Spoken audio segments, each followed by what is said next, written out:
run. All right. Oh, we're live? Awesome. What's up?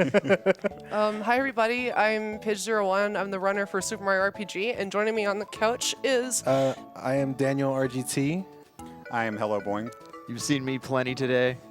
Okay, well, what's your name? Yeah, you're on this side. So I am of the couch. identical. I am the identical twin of Ghost King. What if they just tuned in right now? I am the identical twin of Ghost King, who was sitting on that end of the couch for the last Oh. 2 runs. All right. Oh, gotcha. Okay. So, I'm Ghost King. just to let you guys know, timing for SMRPG still does JRTA timing, so we go from power on to the end of the credits. And then after that is when I do the collect incentive fight. So basically what I have to do is I have to create a new file and do a fake start and then reset when the timer hits 0 and then make a new file again with the actual proper file name. So can somebody count me down from 10? I think I could do that for you. Thank you very much. Alrighty, from 10, 9, 8, 7, 6, 5, 4, 3, 2, 1, go.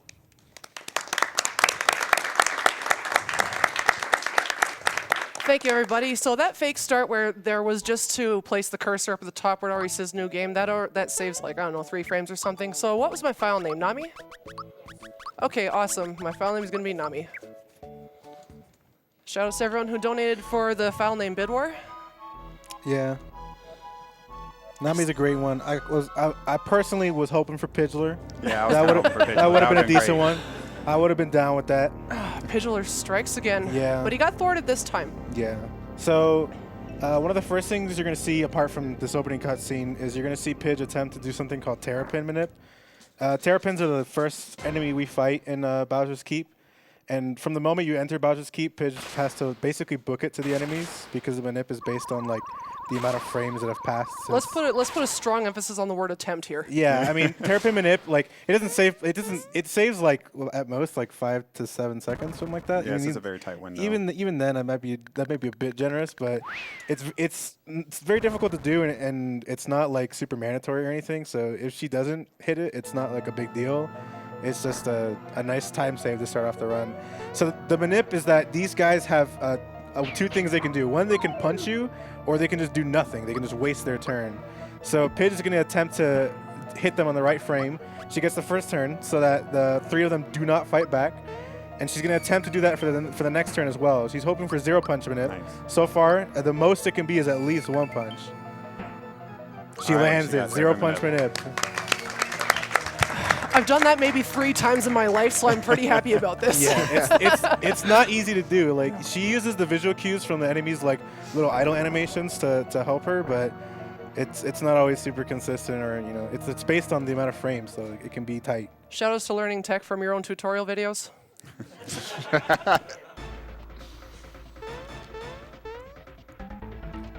So one thing that's interesting about this game is that when you're outside of a battle, you can only mash through text with the A button, but inside battle you can mash with any face button as well as the D-pad. Because I'm playing the English version today, it is about 9 minutes slower than the Japanese version, which I usually run on. So to do this fight here, I'm going to explain something that you saw me do during Terrapin Manip. When I did 1 punch and 3 jumps, that was completely on purpose. The Mario standard jump attack increases its power every second time that you use it. So we do 5 total jumps in Bowser's Keep because we only have 10 flower points at this point and each jump costs 3. So we can only do maximum 3 per battle. That's what I did during Terrapin Manip. So that way when I get to the Hammer Bros, I can beat that fight as quickly as possible because my jump has been powered up a little bit. If I had missed any of those jump attacks, then it would be a little bit weaker. I'd be doing like 41 or 42 instead of 43. And that's very important for the early game because Mario has a very strong special attack, and having an extra multiplier on top of that is kind of a big deal before we get to the very intimidating super jumps.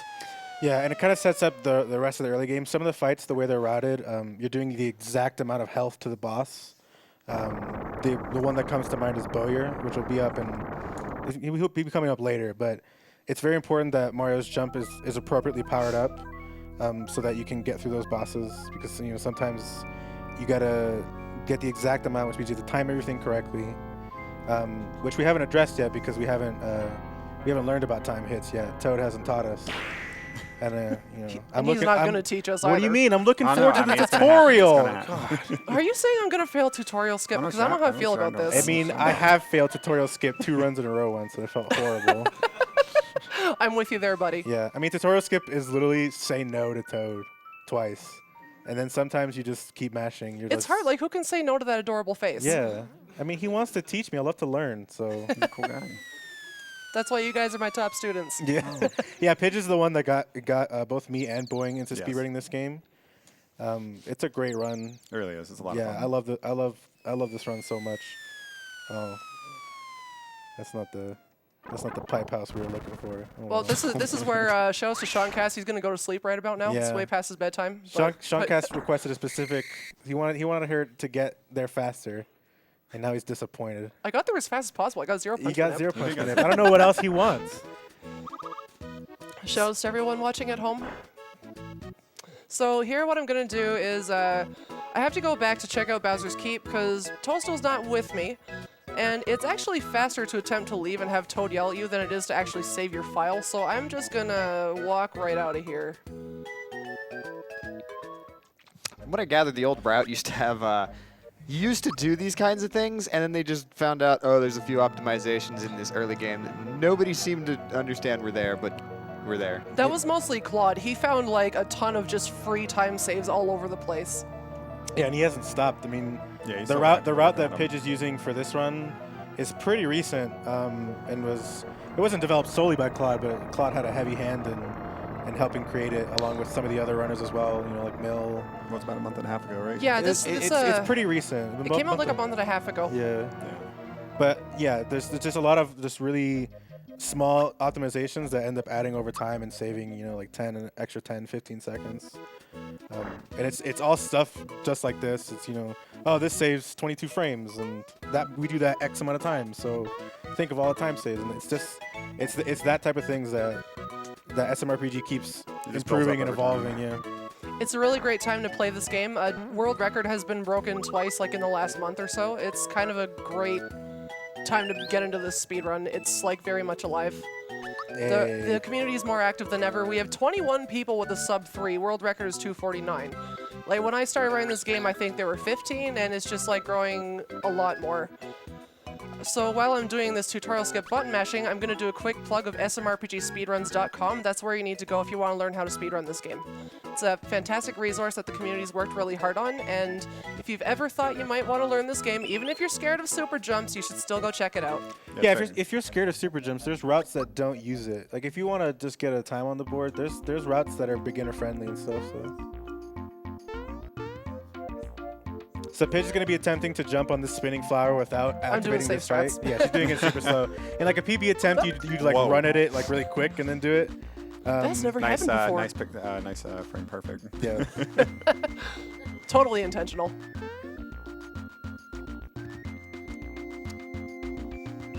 This fight right here, they usually intend for you to be a little bit higher level, and these Hammer Bros have 60 HP each. If you kill one, it's going to do the other one is going to use a skill that increases its defense, and so you want to target the second one with your jump, so that way it's already at low health before it reduces its or before it increases its defense. So 3 physicals, that's pretty good on the fight. I mean, they have a chance to do a physical attack, which is really quick, or hammer time, as you saw there, which takes approximately like 5 seconds to do. Correction, 50 health, my bad. Yeah, you have 50 health. So she did a time jump on both of them, and then she's going to do an untimed jump. Powering up your jump, it doesn't matter whether you time it or untime it. Yeah. It just matters that you did it. And untimed is about 8 frames faster, maybe more. I forget the actual number. Yeah, so that's just one of those optimization things. Like you could time it and it would be overkill, but it's already overkill to begin with without having to time it. So those are just free time saves. So she's got to do some shopping here really quick in Mushroom Kingdom before she goes and talks to the Chancellor. Yeah, I'm about just what's going buying on. some healing items here for the early game. I think this was like actually one of the first actual full-on representations in a game of what would often later become referred to as Toad Town, but like the Mushroom Kingdom hub town in general. This game is really has a lot of charm to it, and that makes it so endearing. It brought a lot of life to the world of Mario, which had thus far only been seen in platformers like Yoshi's Island and Super Mario World. So she's not just riding on top of this toad for show. She wants to jump off and get that frog coin. That's literally the only chance in the run, in the entire game even, to get that frog coin. Yep. And we're going to be collecting frog coins all throughout the run. Our goal is to get 22 frog coins because we're going to be buying an item with it later. And so that's just a really easy to acquire frog coin. And it has the added bonus that you get to ride on top of Toad as he goes towards the door. I guess that was Nintendo's idea of replay value back in 1995. It was just, oh, you can only get this frog coin at the start of the game before you even know they exist. Also, Mario is excellent at charades. Oh yeah, this is a good time for donations. I just want to say, I love Toadstool's alarm sound. It's the best alarm sound ever. If you ever need an alarm sound, that's the one for you. I just want to let you know that we did reach the incentive to visit Link and Samus, so Oh, we will be awesome. doing Nice. that. So So both mine Samus got met. exactly. That makes me very happy. Thank you very much to everyone who donated for that, and especially to all the runners and hosts like Edo Bean Aw. who chose that as their runners or host choice. I'm really, really grateful for the support. And I'm really looking forward to showing off that fight because I spent most of GDQ routing it. It is actually astounding how much work Pidge puts into this game. At a lot of these marathons, she's often there with the Mario RPG cart, willing to help new people learn the game, talk with people about the game, just all that kind of stuff. Paige actually she was teaching several runners here for like about 8 hours, was it? Yeah, it was Something like that? I almost lost my voice and we only got through the first hour of the Yeah, run. we got about halfway through the run. I had to stop, otherwise I wouldn't be able to do my interview today. Yeah. She was trying to teach me 100 jumps, and I failed No, miserably. you did. You got like 26. That was good. So bad. Quarter of the way there. That's better than I did my first day trying to learn, so don't worry Yes. about it. So this is Malo. He can cry. He can literally cry you a river. Yeah. Yeah. Mallow's pretty adorable. If you're a big fan of Mallow, then you're gonna hate this run because we don't really use him ever. He's never used. We use him when we're forced to use him, which is like when you don't have enough party members to replace him. But the moment that we have someone else who's not Mallow, he goes straight to the dumpster. Literally a basically. placeholder. I will make a confession here. I am a huge Mallow fan, and it also makes me sad.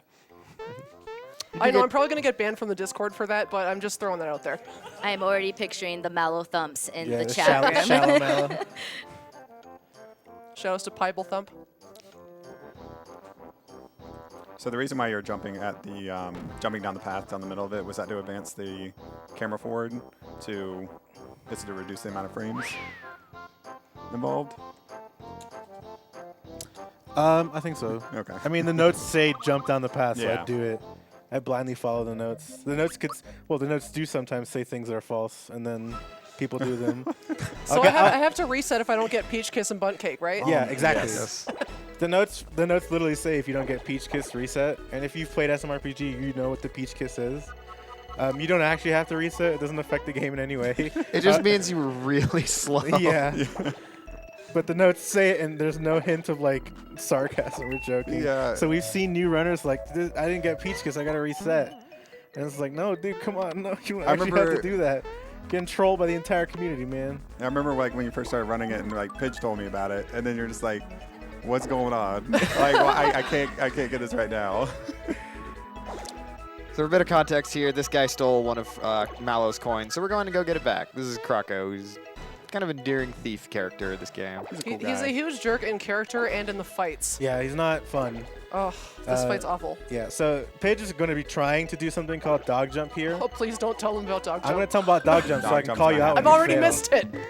See? Oh. I told you. It I can't do it in happened. English. Almost got it. So she got the jump. That jump is a 2-frame window to hit. But you notice that the chest like floats up and down. So you have to try and jump off the dog when the chest is at its lowest point, or pretty close to its lowest point, so that you get the flower inside. It's not a big deal if you don't get it. You just lose 5 seconds because you have to get a backup flower somewhere else.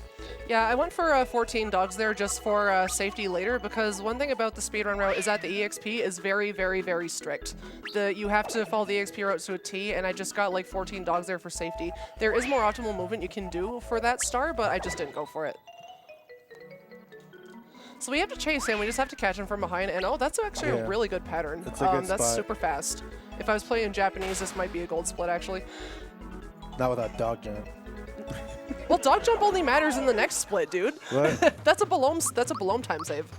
So this is Graco. He's weak to fire. We don't have fire. We gotta use backup plan. Yeah. So Croco has 2 attacks. He's the physical, which you just saw there, which Pidge perfect blocked, which I'll explain after. His other attack is that he throws bombs at you, which he just did he's now. now doing Right on time. Oh man. I need Of Mario. course, always Mario. So Mario can survive 1 bomb. He lives with 1 HP. If he dies, it's just slow. Like, you can survive it. So she's not going to bother healing Mario. If he dies, she's just going to revive Mario. Ideally, you just want him to do physicals. Bombs are slow and unblockable. So as far as blocking attacks go, not all attacks are blockable, but a large majority of them are. And if you perfect block them, which every attack has like a frame window, it's like 7 frames for some attacks. Blocks are 5 frames, attacks are 7. Okay, so if blocks are 5 frames. If you perfect block it, you take 0 damage. So bombs are unfortunately unblockable, so that's the thing you want to see least. So this fight's just about over. I gotta do like 2 more jumps. Shoutouts to Freebie. Thanks, Edo. We got a $10 donation from Oasis that says, donating not just because I want to hear Edo Bean's amazing voice, but we must simply visit Link and Samus. Guys, they're lonely. You don't want Link and Samus to be lonely, do you? Come on. Also got a $10 donation from Mega Master X that says, hey, Pidge, Mega here. Good luck rolling deep with Rollin' SMRPG. Super glad to be donating to such a good cause. Thanks, Mega. Thank you, Oasis. Okay, so Mel's gonna get special here because in the next fight we use Thunderbolt on Balome, so I just want his special attack to be a little bit stronger for that. So Pidge is probably going to save here. Probably. Because it's a marathon. I'm debating it. I'm debating it. Really? Are you actually thinking about debating it? Yeah. Okay, let's go for it. Yeah. Okay. So coming I'll up save over hay. Coming up next is something called Mac Skip. Mac is the first boss, the first like real boss you fight in the game. Croco's technically a boss, but Mac has like one of the star pieces, which is like a key integral part of the story. And so Mac is supposed to be like the first boss you fight to get the star piece. A bit of a note, she did deliberately menu a little bit extra so that she would enter the town from the southwest end instead of the southeast. Yeah. Yeah, it's a perfect setup that allows you to just walk in a straight line and completely evade all the guys bouncing around with their pogo sticks. Boing, boing. Because you can't boing, run away boing. from all them. time. The Yes. sync up.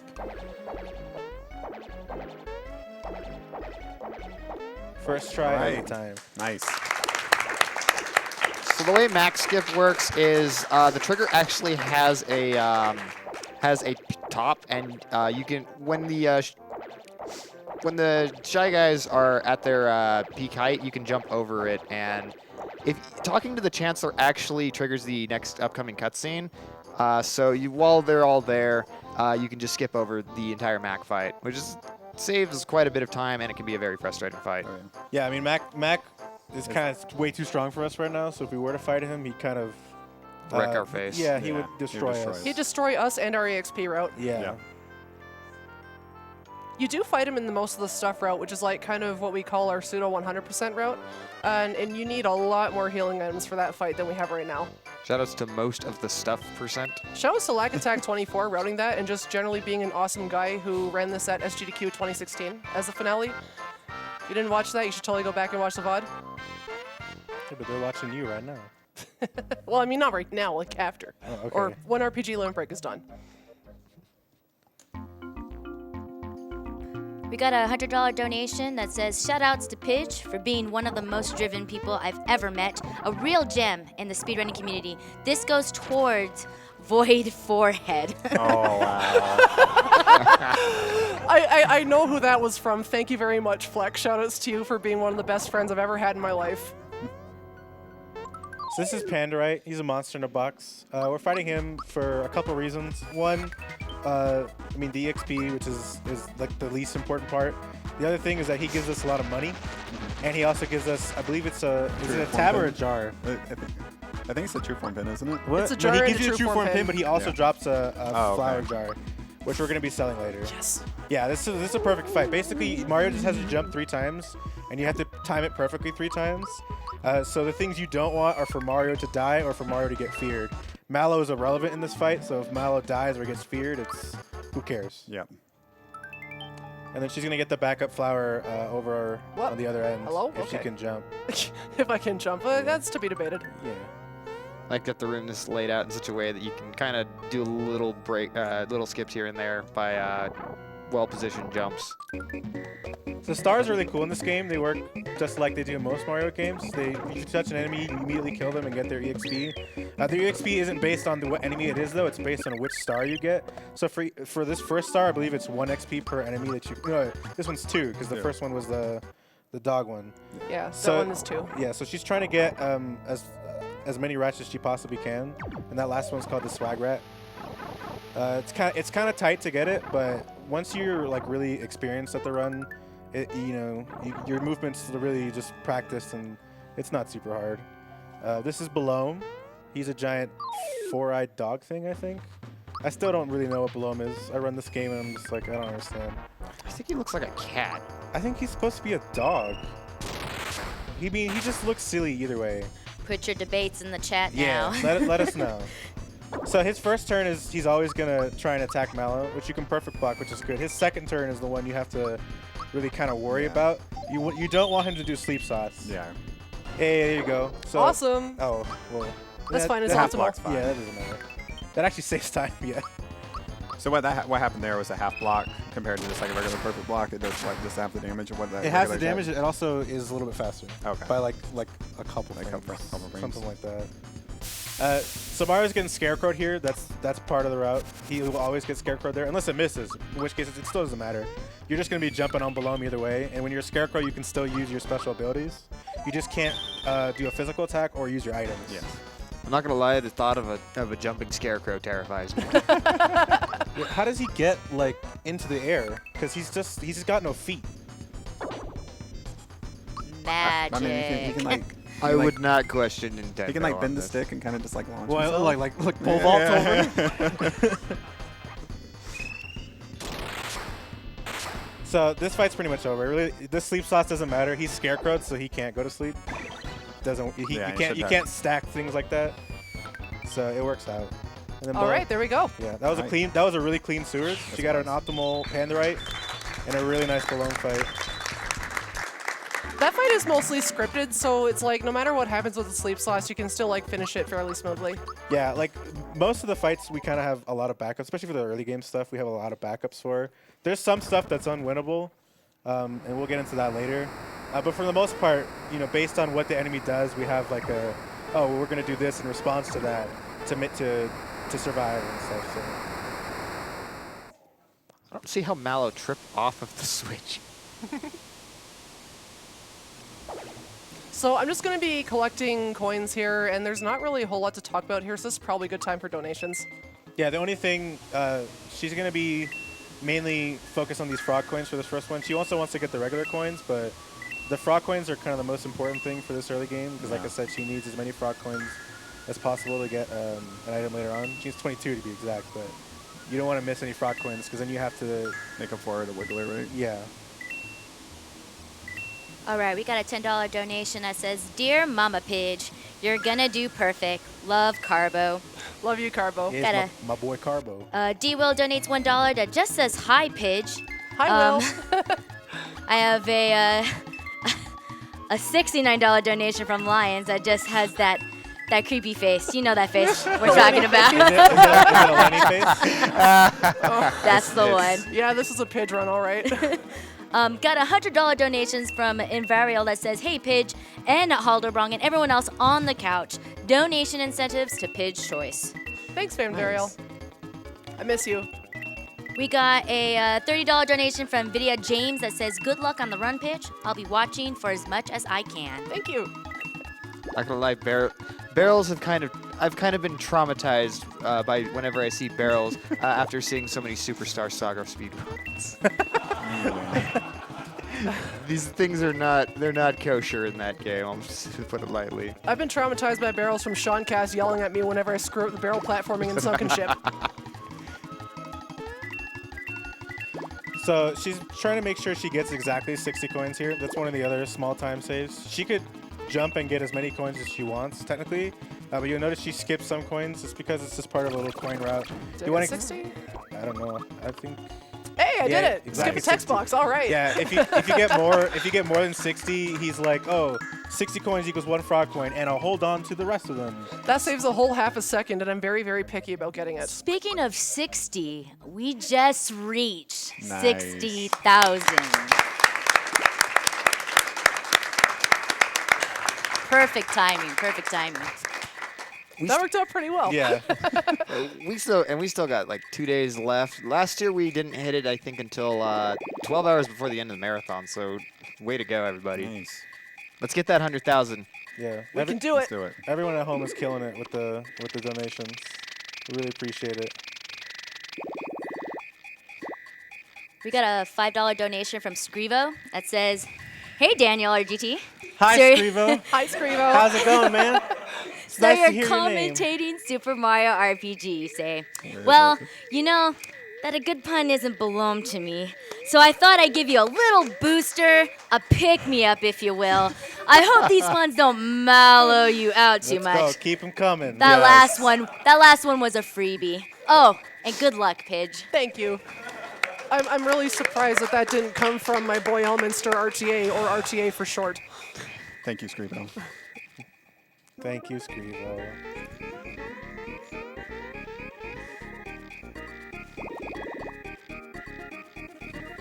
We also got a $30 donation from Spoopy that says, "Good luck, have fun to my girl Pidge. Thanks for being such a good role model, friend, and memer. Keep up the good work, everyone. Lenny." Thank you so Oh, man. much. This is just some more storyline. Frog Fuchsius is a wise old frog. Oh, yeah. If you've never played this game before, I strongly advise you look away right now because we're about to get some major spoilers from Mallow's backstory. Spoiler alert. Yeah, it's pretty big. Look away. So I don't know if we told you, but Mallow is a tadpole. Yes. He's the only tadpole that wears pants, which doesn't raise any suspicions at all. Yeah, I mean, I think it's fine. Yeah, if you say yes there, he repeats it and you waste time. Which would totally negate the half second I saved in Midas River. Yeah. Yeah, he's only a simple tadpole. Adventure's not for him. He's getting ready. Getting ready to tell him.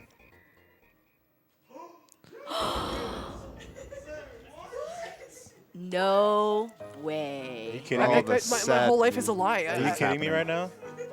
This is ridiculous. This is why I play the game in Japanese. I don't want spoilers. Yeah, you can't read it in Japanese.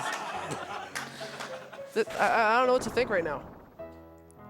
Mallow's just gonna be like, "This is fine. This is fine. This is fine." okay. This is okay by me. The chat is just shocked. Completely. I mean, they need to be. I mean, it came out of left field. I mean, I It warned them really about is. the They spoilers. really did. All right, you can come back from the spoilers now. Yeah, if you put earmuffs on, then you can come back. So How are she's they going to hear anything Oh. with earmuffs on? That's fair. So that was what I was wondering last year when I said the same thing. So she's gonna be buying 2 Froggy Drinks here. The Froggy Drink gives 30 HP to the entire party, which is gonna be useful for 2 fights later on. And then she's also gonna be buying 2 Sleepy Bombs and an Energizer. Begrudgingly, Yeah. I'm buying 2 sleepy bombs this time and not 1. Yeah. So like if you're going for like really good times, you'd buy 1 Sleepy Bomb, and then that means that later on you have to land 100 super jumps first try, or else you find yourself in quite a pickle. Yeah, she had to begrudgingly abandon her 9 Mario RPG Japanese cards that she brought along. She brought 9. She owns 21. Yeah. Yeah. This is my only English one, though. This is my only yeah. English one. She owns 20 JP cards in this English one. So.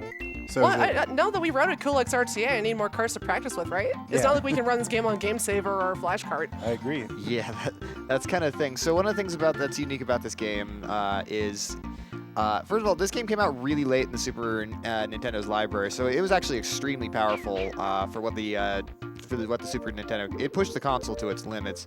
Alas, it doesn't run on any flash card because there's a special chip in the game, and this is partly why it was never released on console in Europe until the Virtual Console release, because it came out late and it was just too expensive to produce cartridges.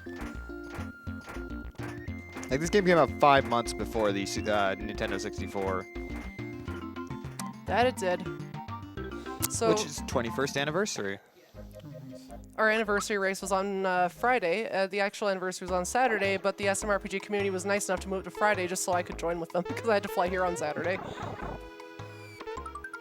She's gonna be getting some secret chests there. It has a frog coin. There's a couple secret chests in the game that we'll be getting. It's one of the fun parts about this game. Once they teach you about secret chests, you're playing casually. You start searching everywhere for secret chests all over the place.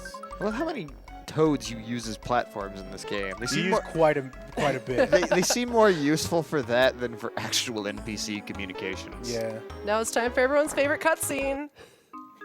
I'm so ready. This is the best part of the game because you get to lie to a small child. Yes. Yeah, basically, this little child is a huge fanboy of Mario, and he notices us and is like astonished. So he wants to ask us if it's are you really Mario? And we say no because it saves a couple text boxes. Even though he looks identical Yeah. to his doll. No, hold up, because here's Mario, and he's not sure. Let me get this doll. Exactly. I gotta compare it. The doll is more accurate for sure. So I'm sorry to crush your dreams, small child. I am not Mario. Hey, we lied to a mama buzzard in Paper Mario. We can lie to a small child. that's fair. That's fair.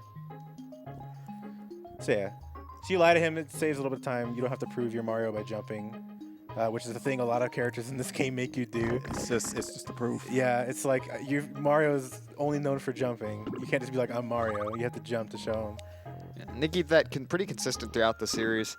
There's a lot of moments in the Mario and Luigi series where it's like, how do you prove that you're Mario? And you jump. You have to hit jump. Yeah.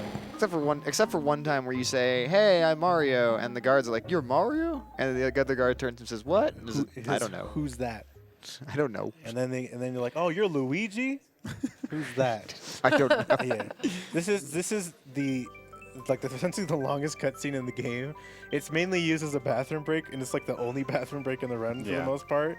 There's like one other you can kind of do if you like run to the bathroom, but Only the other road breaks are the stars, I would say. yeah, but like even then, Even then it's still tight. Like this is basically the longest cutscene, but it's to introduce you to Gino, which is the next character we'll be getting. When's Gino in Smash? I second that. I mean, you're just gonna play Jigglypuff anyway. Yeah, I guess you're right. It's not like the shirt gave it away or anything, right? So I love this cutscene because this spirit from the Star Row, which was broken by the sword we saw in the opening, comes down to inhabit a doll so he can kind of help repair it and pick up the fallen star pieces. But this guy's never had a physical body before, so he's just trying to get used to it, you know? He's kind of like walking around, seeing what this whole leg business is all about. He's like trying to feel out what this whole three-dimensional stuff is like, and then he just rams his head right into the stairs. And when that happens, he decides, hey, you know what? I think I gotta hang on this whole walking thing. I'm gonna just like walk out into the forest. Yep. It's a good thought process. I mean, I don't think I would think any differently. So coming up, we got Wiggler Jumps. I'm gonna let Boing explain Wiggler Jumps because he was so adamant about explaining Wiggler Jumps to me. Because you think I'm so terrible at Wiggler Jumps that you gotta explain it to me. So teach me. Let me know. It's all on you. What's the Wiggler Jumps about? Let me know. Give me the info, dude. I would love some info on this as well because I'm not that great at it. So Wiggler Jumps. So this is basically to get after you jump on 10 times, right? 10 times. 10 times you get a frog coin each time. So you in succession you have to jump on the Wiggler as they're moving, and they can do some weird patterns. They can do it straightforward. It's just pure RNG on how they're gonna move. Yeah, so they come out of this stump that you'll see coming up here. And so Pidge is going to line herself up after this first one. Yeah. She's going to line herself up in the corner, and then depending on which direction he's facing when he comes out, she's going to essentially change the direction she's bouncing. For the most part, like you don't have to move the D-pad, but you have to make small adjustments just because Mario... It moves you forward. Yeah, it moves you forward as you jump. But he moves faster than you move forward, so you have to make small adjustments. That really like zigzaggy pattern is really tough because it's kind of hard to tell like the third dimensional plane, whatever. It can be kind of tough. She's gonna be having to do 7 wigglers here. What's that for? That's believe that's 4. I think that's That was 4. 4. Okay, thank you. Thank you, people who can count. So she wants 11 frog points by the end of this. Yeah, because we need 22 by the time we get to Seaside Town to buy the EXP booster, which is an incredibly important part of the speedrun, which we'll explain later. I can't believe I'm talking while I'm doing this. That's 6, right? I Yes. think that's 6. Okay, one more. Imagine me trying to count super jumps. And there we go, Nice. 7. If you drop a wiggler jump, you can't get it into a counter, and they can kill you. So you really don't want to drop a wiggler jump. Yeah, Wigglers know how to do a move called Sandstorm, which is an AoE damage and fear. You don't have a lot of HP at this point in the game, 'cause it's still pretty early on. So there's a different couple enemy formations in that Wiggler fight. There's a double Wiggler fight where if they double Sandstorm, you just die. That's why she saved right before it, which is a smart thing to do. But she nailed every single Wiggler. She got 7 in a row. We also we pick up these Kero colors. If you remember, those heal your entire party completely. We're not actually going to use any of them. We're going to sell them all at Seaside Town because the later half of the route focuses more on damage-dealing items like fire bombs and ice bombs. And we want to sell a whole bunch of those so we can buy a bunch at Seaside Town. So you'll see me collect some treasure chests in the run and pick up some items that we don't actually use, and that's the reason why we do that. So she's saving before Boyer here. The reason for that, I mentioned earlier, there are some unwinnable fights. Boyer happens to be one of them. He's not unwinnable in the sense that you can't beat him, but there's a certain pattern that he does that there's nothing you can really do about it. You just die. Not the bees. This is a really, really bad Yeah, RNG this is really bad pattern. RNG. So each the spawns that exist in these rooms that she's in now is pure RNG, and each of them have like 5 bees and 3 mushrooms each time. Usually at least you'll have like kind of a clear room at least. Yeah, if one you have that, like really good RNG, you can just kind of run through without hesitating. But I was like, I think I'm gonna walk into a mushroom or jump into a bee if I do that, so I'm not gonna do that. Yeah. So this is kind of a big cutscene. I'd say this is an okay time for donations before the battle starts. I'm just gonna be mashing the buttons over here. Yeah. All right, we got a $5 donation from Frozen Spade that says, I just drove 5 hours to watch Pidge show off Super Mario RPG, one of my favorite games. Let's go, Pidge. Thanks, Frozen Spade. We also got a, oh my goodness, we got a $12.60 donation from Rizu. I see you. That says, can't wait for triple 420 on Valentina. That's only ever happened once. Make it happen again. I'll do my best. How do I RNG manip the Valentina fight? Do any of you guys know that tech? Yeah, I got it. Just hit me up later. Okay. We got a $25 donation from Sakatana that says, gotta donate for one of my favorite games of all time. Don't be like Toad and forget your bazooka. Why is there no donation set up for snooping around in Toadstool's room? Pidge. Oh, I never thought about that. Next RPG limit break, if I get a run in, then I'll do it for sure. It says, Pidge, thank you for your endless work for the SMRPG community. Put this donation to Pidge's choice. Thank you. Got a $5 donation from Kate the Problem that says, hi, Pidge. It's your friend Kate. Here to say, John Madden. Football. Kick butt on your run. Thank you. Hey. I am not going to lie. I cannot watch any Moonbase Alpha videos without thinking of Pidge. I Yeah. can't even play because of Super that. Mario Bros. 2 without thinking, where's the lyrics? So the fight's about to start. Boyer starts off pretty simple. You just kind of attack him for a while. And then he's going to be like, wow, this is 3 against 1. You guys are cheating. This is ridiculous. So what he's going to do is he's going to drop these blocks from the sky that say Y, X, and A. And then he's going to shoot an arrow and then deactivate whatever button he hits with it. So this first turn is just to attack and jump with Gino and Mario respectively. And then use an Energizer on Gino. No freebie. No freebie, but freebie's not necessary. It just saves time later on. Yeah, the Energizer increases Gino's attack by 1.5 multiplier. As you can see, it did 60 instead of 40 there. One thing I also forgot to mention is that damage in this game is statically calculated. So when you see Mario's jump damage increase, that's because of the jump counter. The only actual like RNG you have in your damage dealing is when you have a weapon equipped, because each weapon has a range. But your specials are all kind of static depending on a certain formula that we have in the damage calculator. So you see that the first turn he deactivated the A button. What determines what button he deactivates is based on which attacks you do. So if you do a regular attack, he has like an internal counter, and if you do like a regular attack, it increases it by like 4. And if you do a special attack with Y, it increases it by like 2. And then if you use an item, it increases it by like 1. I'm pretty sure those values are wrong, but the basic idea is if those values are over a certain threshold, he deactivates the corresponding button. So if the damage value, if the counter is over like this whatever value, he deactivates A. If it's not over that value and it's like in between, he deactivates X. And he'll deactivate. I think X is the lowest one, to be honest. And he deactivates Y if it's in like the middle ground.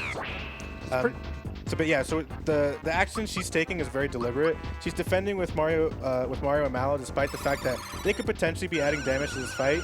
But if she were to do that, he would deactivate a button that would make things very difficult. You got it really close on the health there. Is this all just happening randomly, or is there some like level of consistency to this fight? Oh, that's totally consistent. Staticky will always do that amount of damage, and Mario and Mallow dying is actually faster because Geno is pretty much the only one you really need to attack with in this fight. But I'm going to use Mario anyway, just to like save a couple frames. The punch and jump is faster if Mario's still alive, but overall it's faster to have them dead. So when they are left with like 1 health, that's totally intentional. Nice miss. Oh, I don't know why I just did that, but Yeah, okay. I think he's still dead anyway. He's dead. Yeah. I didn't mistime any attacks, so we're fine. Yeah. So the only downside to not getting the extra jump there is that with the 2 jumps, it would have powered up Mario's jump even further, which makes the next fight, which is Croco 2. Spoilers, we're gonna fight Croco again. Yeah, it makes that fight a little bit faster just because you're doing a little bit of extra damage. But she got one of the jumps, so at least it still go a little bit faster, just not by much. So this is also a very good time for donations. We got like another minute cutscene or so. Alrighty then, we got a $60 donation from Antilles58 that says, that feeling when you forget to leave a comment so you have to donate again. Oh well, I guess I'm giving twice as much, Pidge. It's your fault that I'm learning this game, and as we speak, I am learning super jumps using your patented ratio strats. Thanks, and good luck. Oh no, I strongly advise against the Rotato jumps Antilles, but you know what? Godspeed. We got a $5 donation from Just Incredible that says, good luck on the run. See you next month at Buckeye Speed Dash. Thanks, Justin. Looking forward to our race at Buckeye Speed Bash. And then we got a $25 donation from Rick Hugh that says, good luck on the run, Pidge. Thank you for everything you've done for the SMRPG community, and I'm sorry I couldn't be there. Hope you have fun, and good luck on your run. Thank you. I hope I see run attempts from you sometime soon again. We got a $10 donation from Laurenus13 that says, hey there, once more, another donation. Love the Super Mario RPG. It was the first RPG I picked up on the Wii Virtual Console and been wishing to pick it up as a speedrun, and hopefully we'll be picking it up along with other RPGs played in Limit Break. The choice for this donation goes to the person on the couch who tells the best Chuck Norris joke according to the announcer. What? Can I just abstain from that? Can you just give me 0 points and then go to them? Oh my goodness. So I have literally none of those. We were not prepared for Chuck Norris, Yeah. apparently. Chuck Norris could super jump at 80 button presses. Okay, I like that one.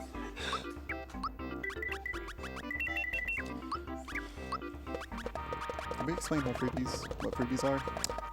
I don't think we have. For the longest time, when I played this game casually, I didn't know what a freebie was Yeah. because the game doesn't do a good job of really explaining what a freebie Yeah, it's just is. like, hey, here's this thing. It just says get a freebie, and I'm just like, okay, thanks. I don't know what that means, but for the longest time, I thought it meant like I get an extra turn or like whatever. But what it means is when you use an item, you have a % chance to get a freebie, which means that you didn't like the item doesn't count as used. It just goes back in your inventory. So later on, when Pidge mentioned that we buy a lot of fire bombs and ice bombs and use those a lot for damage, we're kind of hoping that we freebie a good deal of those. It's not necessary. You can technically do a run without freebieing any of the bombs you buy, but it's slower and also more stressful. And basically, it has a tendency of never happening when you want it to happen. Yep. Yeah, I'll vouch for that.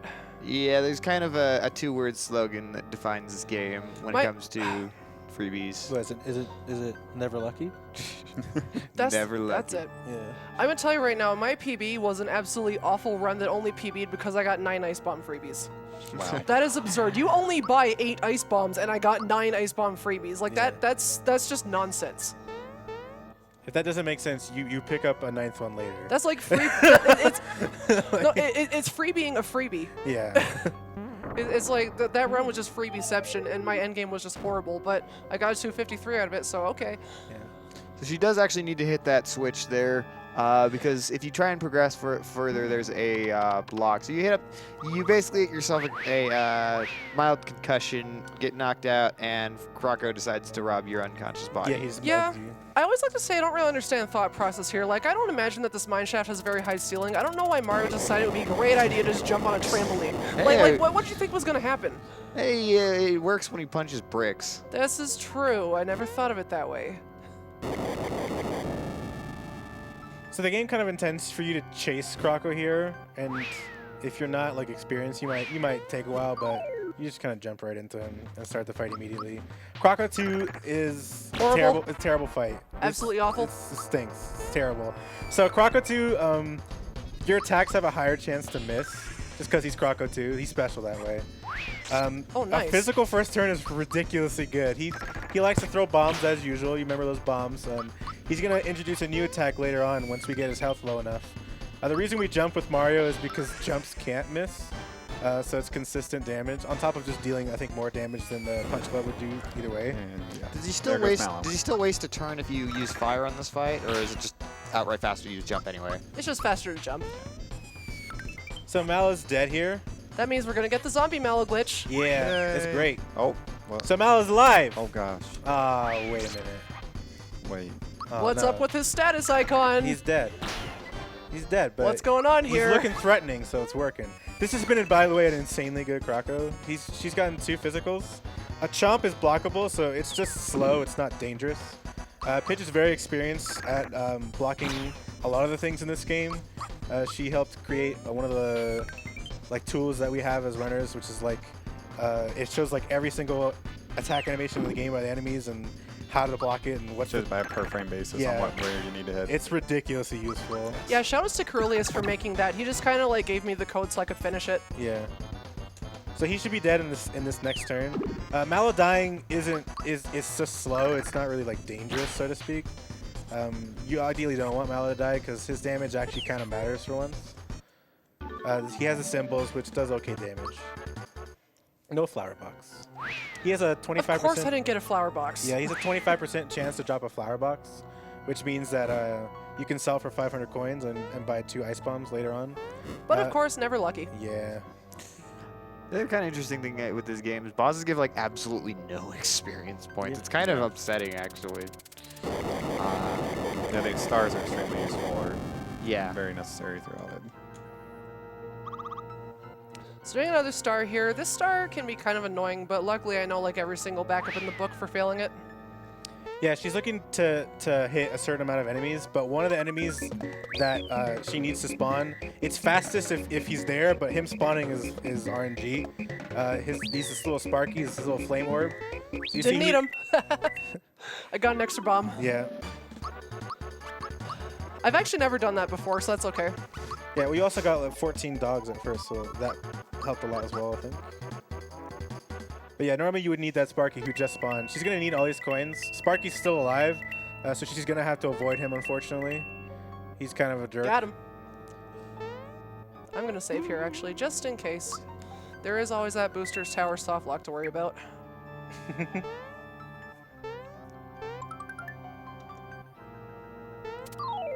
This is Punchinello. He's a weird boss. We just mentioned we just mentioned it now that bosses don't give much XP. Well, Punchinello gives 0 XP. Doesn't give you any experience, so he's honestly the biggest waste I of mean, time we'll ever. kind of see why we don't get experience. Yeah, for you it. will. You'll see. The strat here is to just attack him a lot. He has a couple different phases. They're all very similar. He throws these 4 tiny, adorable little bombs.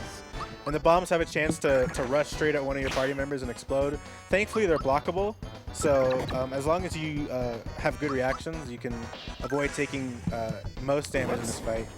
You saw the bombs explode. That means she's into the next phase. He brings slightly bigger bombs and then immediately does his worst attack, Sandstorm. So Sandstorm, as I mentioned, is an AoE ability that fears your party. When you're feared, you take more damage and also deal less damage. Check out that miss on Gino, though. Yeah, it's actually really Gino's your main damage dealer for this fight, so it's actually really convenient. Normally it hits all 3, and you have to spend an entire turn just using able juices on your party. Thankfully, he can only do Sandstorm once. He only has enough flower points for 1 Sandstorm. But it still stinks when he does it, because it's a huge waste of time. There we go. can You try can it try to use it again. Yeah. Thanks for wasting my time.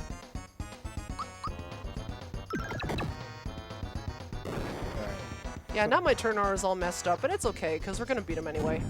Yes, now you got these bigger bombs. You can kind of see the trend here. Each phase he brings out a set of bigger bombs. Bigger bombs deal more damage, but they're still perfect blockable, so Pidge is going to be taking 0 damage from the bombs as long as she stays on her feet. One of the main things you're looking for in this fight is it's actually RNG. It's the damage rolls that you deal. Since everyone has a weapon equipped, like Pidge mentioned, your attacks have a range of, like, even if you time them perfectly, they still have a range of damage that they can hit. So ideally, you want them to deal more. That was still an okay fight. Punchinello isn't particularly dangerous. He's just a big time waster. So, Daniel, I think you know what I need you to do in room 4 of the minecart. Yeah. I mean, I'm gonna be doing it in all the rooms. No, just during room 4. I have to focus. Fine.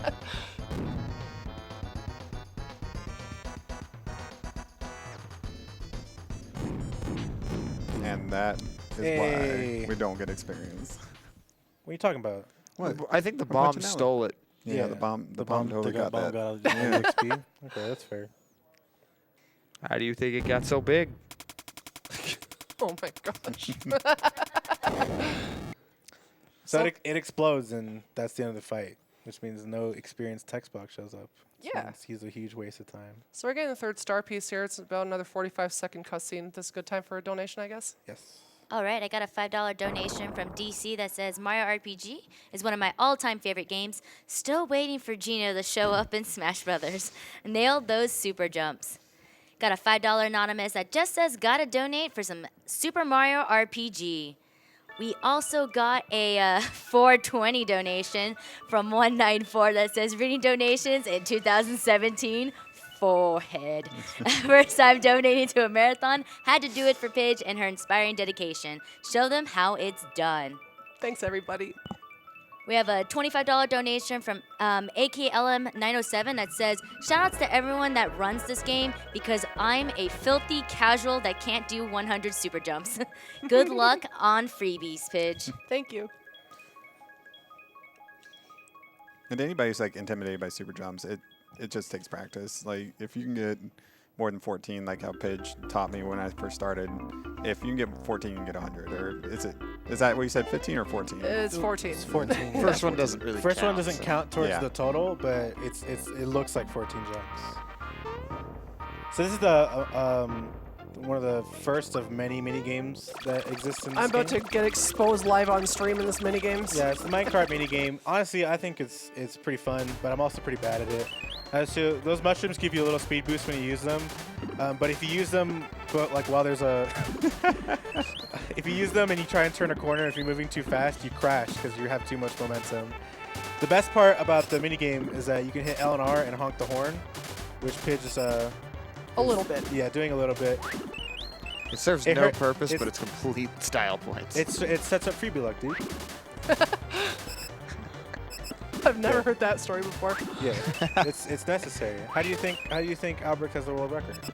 Oh, Yeah, no. so you saw she was too fast, or she braked a little too late. I didn't break enough. Yeah. That's my problem. That's okay. So she lost like it's 2 alright. seconds from that. It's like each crash is roughly 2 seconds. So it's just time loss. Like you can't really fail the minecart mini game. I thought he got world record through the powers of anime. No, it's definitely all the honking. How about database? I mean, thank you for the data face, but Got him. nice. So that room's pretty hard. That it's actually not easy. You don't have a lot of vision in there. It's very dark. So most of the time you just memorize what's gonna happen in there, and you're trying to get as many mushrooms as possible because obviously mushrooms make you go faster. and you really want to get through here as fast as possible. The mark of a good minecart minigame is that when the end time is sub 2 minutes. She crashed once, but she could still get a sub 2. We'll see what her time's like going into the final screen. So far, this has been, except for that crash, has been super solid.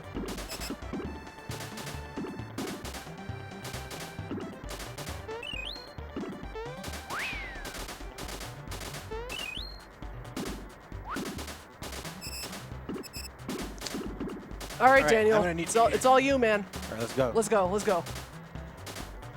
Co-op world record, live on RPG Limit Break. Oh yeah. Getting them honks in. This for you, Albrecht. Shoutouts to Albrechts. 5, 6, 7, 8. Are we gonna do it? Are we gonna do it? Yeah, sub 2. Let's go. That was all you, man. That was all you. The honks did it, baby. Co-op minecart in 2017. That's the new meta. So the reason Pitts, I mean, apart from concentrating, it can be kind of wonky to hit L and R constantly while also trying to focus on the mini game. It can kind of hurt your hands. It's only because I have a lot of problems with my index fingers and my thumb's been acting up today too. So I just kind of try to avoid unnecessary inputs as much as possible. Yeah. So that's why I need Daniel to take over for the honking. Yeah, it's very important. Completely necessary. Yes. I think so, at least.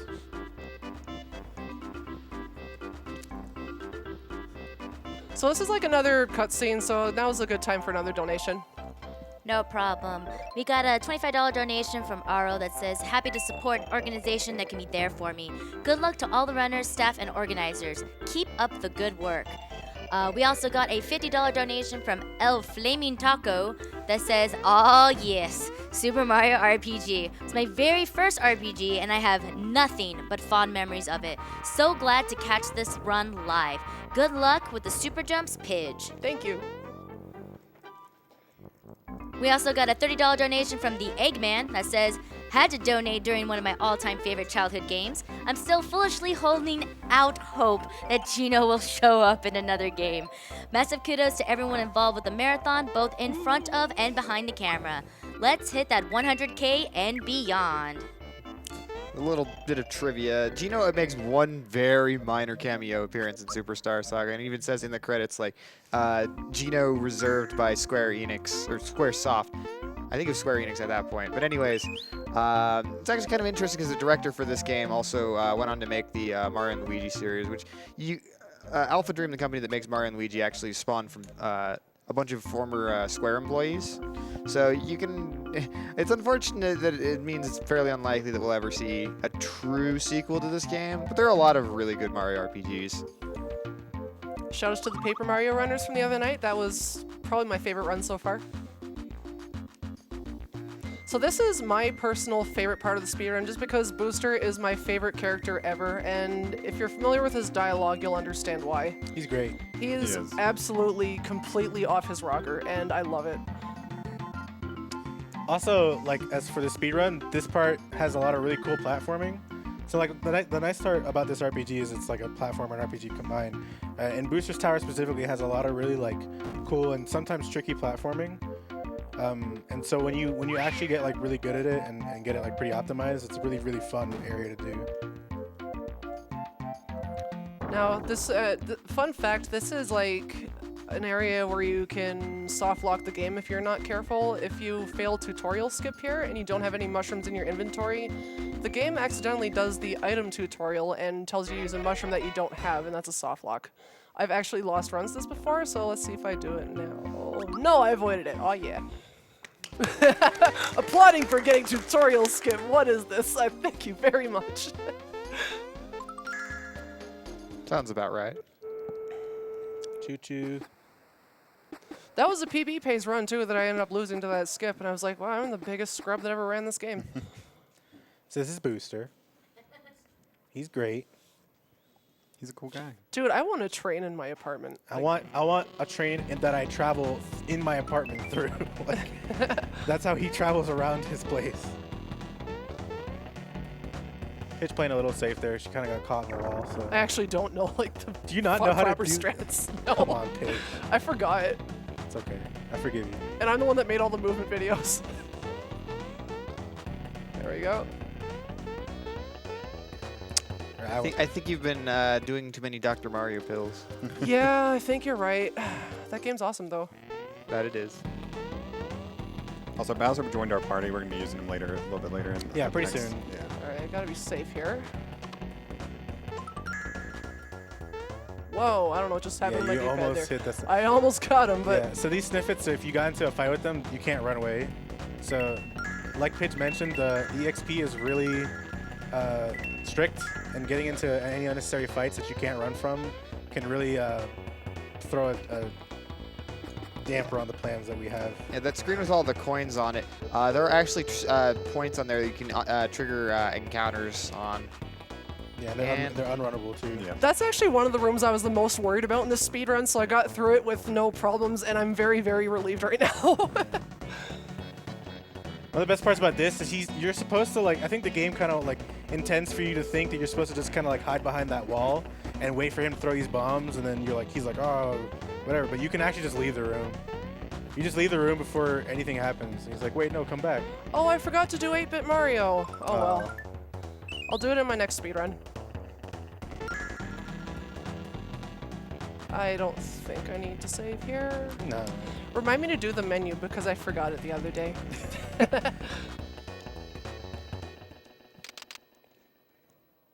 Oh. Yeah, door's locked. Uh-oh. Door's stuck. So we're about to enter into the hardest mini game in the entire game.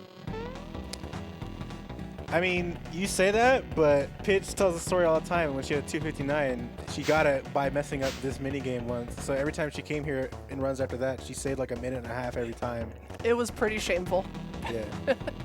That was when I got a 259.12 with that run, and that was a PB, and when I split at the end, I was like viciously angry that that run had PB. Pitch, are you brave enough to show how bad their eyesight is?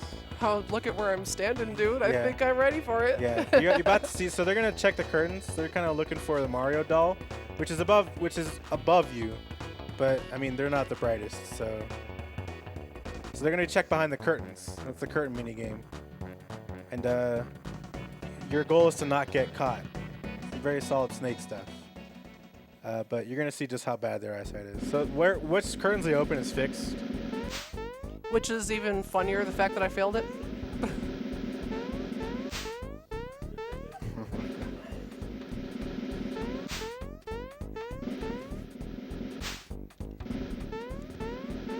Playing with fire. Yeah.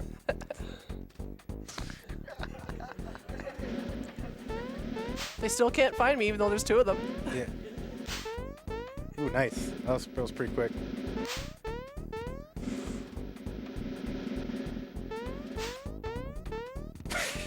This is making me nervous.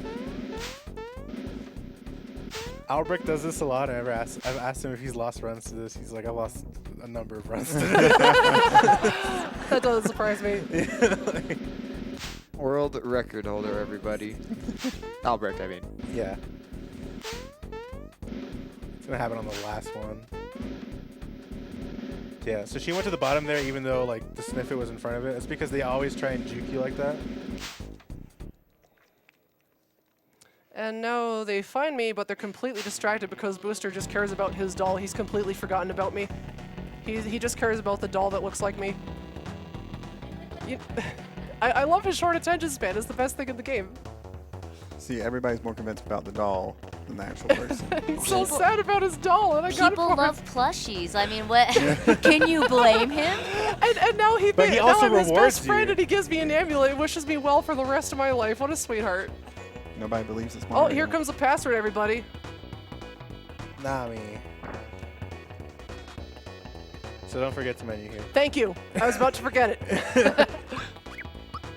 So Mallow's out of our party for the rest of the game. That's the last you'll ever see of Mallow. Except in level up screens, in which we give him HP because it's the fastest option. And cutscenes. Yeah, he's sometimes there. Whatever. So these clowns come out of nowhere. I mean, they're strange. Oh, whoops. That was not good. Oh, that was also not good. Yeah. I blocked a little early there, but that's okay. So you're using Terrorize on these guys. Terrorize, the whole point of it is to try and fear the enemies. Really? The exclamation point means they're feared. Oh. It missed on Knife Guy, which is actually, it's not the worst, but it's not great. Okay, I'm like super tilted on this fight now. The interesting thing about Fireball is it actually has a cap on how fast you can mash. You can mash as fast as you want, and it's never gonna input more than 1 per every 7 frames, is it? Yeah, 7 or 8, I forgot. Yeah. So you have That's to probably why try I'm and not find getting a good rhythm for it, as opposed to just mashing as quickly as possible. Sometimes I get it, sometimes I don't. So normally this fight would involve just doing 2 fire orbs on Knife Guy, but since the Terrorize missed, and also I think Pidge kind of mistimed her first attack with Geno. Yeah, that only did a difference of like 10 damage though. Yeah. She's just focusing all the damage on Knife Guy. Okay, no Meteor Blast, thank you. Yeah. So when they stack on top of each other, they do a nasty attack called Meteor Blast, which hits the entire party, and it would kill Mario. I think it gets pretty close to killing Geno too, if not just outright killing him.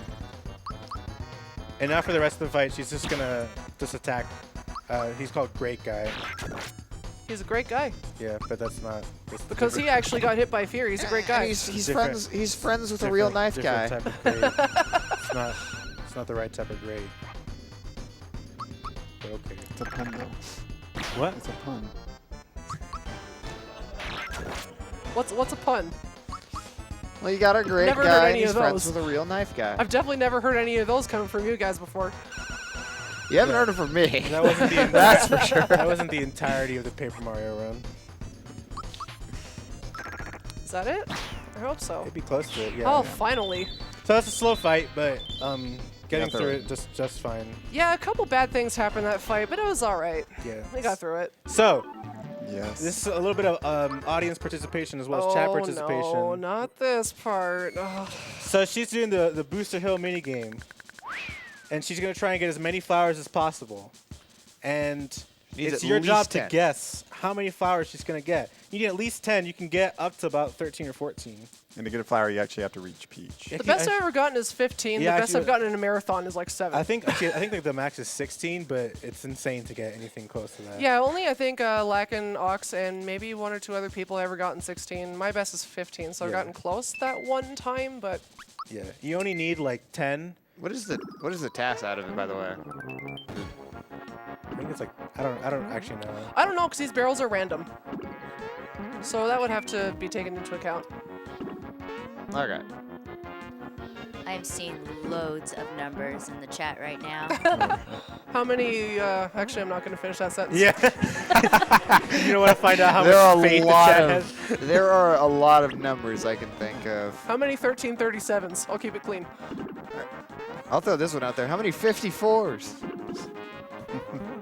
I am seeing lots of 11s, 12s, Okay. 10s, All right. a 420. Okay. All right. Realistic. I like it. That person must have come from my Twitter. So yeah. So she's jumping on barrels here. Barrels give you Oh, no. the least amount of distance, but also if you trip on a barrel, they don't send you all the way to the bottom. The sniffets give you the most distance, but They're if, recovering. like you just saw, if you get hit by them, and they have a pretty wonky hurt box on top of that, you get sent like all the way to the bottom of the screen. And you have to make your way back. Has anyone actually been counting? No, Not gives, me. it gives you the number at the Probably end. about 8. I think she's at like 10. You're probably closer. She's probably like 9 or 8 right now. Oh wow, didn't expect to get that one. I'm gonna jump on this guy instead. Oh no, I'm not. The boxes are really. So their hitboxes are really stupid. They're just dumb. Okay, okay. Because she absolutely jumped correctly, but the game said no thank you. Yeah, there is some RNG. There are some frames where when you land on him, it's like you're gonna tumble no matter what. It's kind of ridiculous. Oh no. Oh, maybe I can get one more. Maybe. Yeah, you'll be You able get to one more. Maybe. Oh no, I just wow. barely missed it. Oh Yeah. well. So I think that was 11 or 12. Yeah, it's probably like 12. I'm gonna guess 12, but I wasn't counting. I also was not counting. Oh, 12, hey, I nice. got it. 12 is really good. 12 means she's set for the rest of the run. Well, that was true in the old route. Now it's only 10, so I got like a little bit extra So for the she's countdown super fight. set. She's super double set.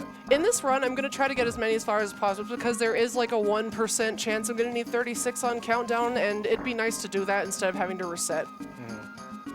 But we don't have to worry about that until the very end of the game. So I'm going to try to get like 36 flowers, I think. I forget if that's the actual number, but I've got it in my notes somewhere. I haven't pulled out my notes yet. I think you need 37 because you need a boost plus 3 ultra jumps. You're right. Yeah. Could be that. Oh wait, no, it's boost plus ultra jumps plus a bunch of super jumps if both your teammates die. Oh yeah, you're right. You're right. I love this part. It's like, hey, I need to go warn Brewster. Want to help me warn him of you? Yeah, of your presence. So it's actually faster to leave this room than it is to talk to the door because Bowser's text box is shorter. She's gonna save first. No, I'm gonna do it after. You're gonna save just as soon as. Okay. You're gonna. Okay. Yeah, that way if I die to Cake, I don't have to do this again. Just Bowser's crying. He's so I sad. mean that's fine. He'll get over it. He's abandoned. Yeah. So There we go. you have to time it with in time with Bowser hitting the door, and you break the door down. So this is what I was talking about earlier. I mean, you'll see it in probably about the next 45 seconds or so. This is your chance to get a kiss on the cheek from Peach, Mario's dream girl. And the way to do that is these Sniffets are gonna pick up a bunch of items that just got like knocked all around the room, and you have to bring it to Booster. And you have to do it in as fast as possible. If you take too long, you get a different type of kiss. And the notes say to reset if you do that. You don't actually have to reset. It just tells you to do that. It just tells you to do it, so do it. We'll see. We'll see. Let's just say if you miss something sandpaper.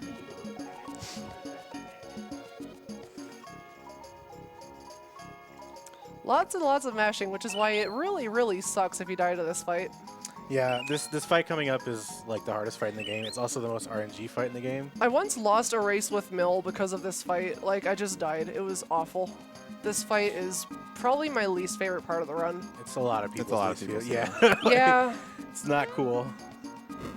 So how badly do you have to do on this to not get Peach Kiss? Well, a lot worse than I just So did. to not get Peach Kiss, you have to get Peach Kiss. You have to, while you're doing that, these candles being lit, you have to get all the stuff back to Booster in 3 candles or less. Yeah, and I'm just going to point out that what I just got there was ridiculously good RNG. All Yeah. 3 of the Sniffets were in the middle row. Sometimes they run behind the pews and like jump around. You can't catch them. And your RNG can be so bad that like no matter what you do, you're not going to get the Peach Kiss. So what I just got there was very, very, very lucky. It was very strong. Nice and fast. And now let's see how this Cake fight goes. Probably going to negate all of that time save. Yeah. So Cake fight, you have to time every attack you do. In the first phase, you have to time perfectly. I'm so sad that Mario didn't get a kiss by Bowser. I'm just saying. It's okay. He usually gets those in my PB attempts. I'm with you. If I'm you with you. take too long, like all the candles get lit, then Mario gets a kiss from both Bowser and Booster. It's the best one. It's kind of the best one. It's OTP. I don't know.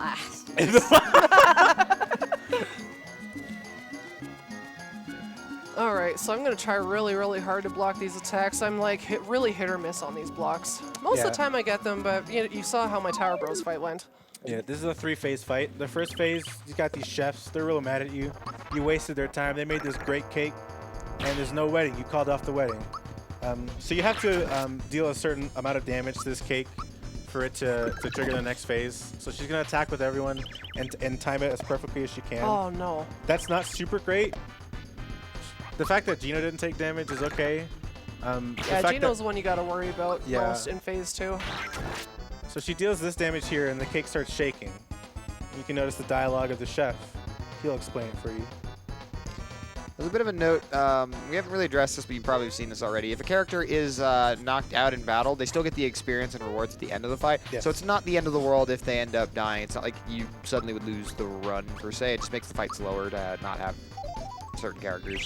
So she used the red essence on Mario here. The red essence makes Mario invulnerable. He can't take any damage, and no status effects can be applied to him. So she didn't have to block there. In fact, I didn't block there. Yeah, like she doesn't have to do anything there. She activates this next phase with Gino, and this next phase, the whole goal is to blow out the candles.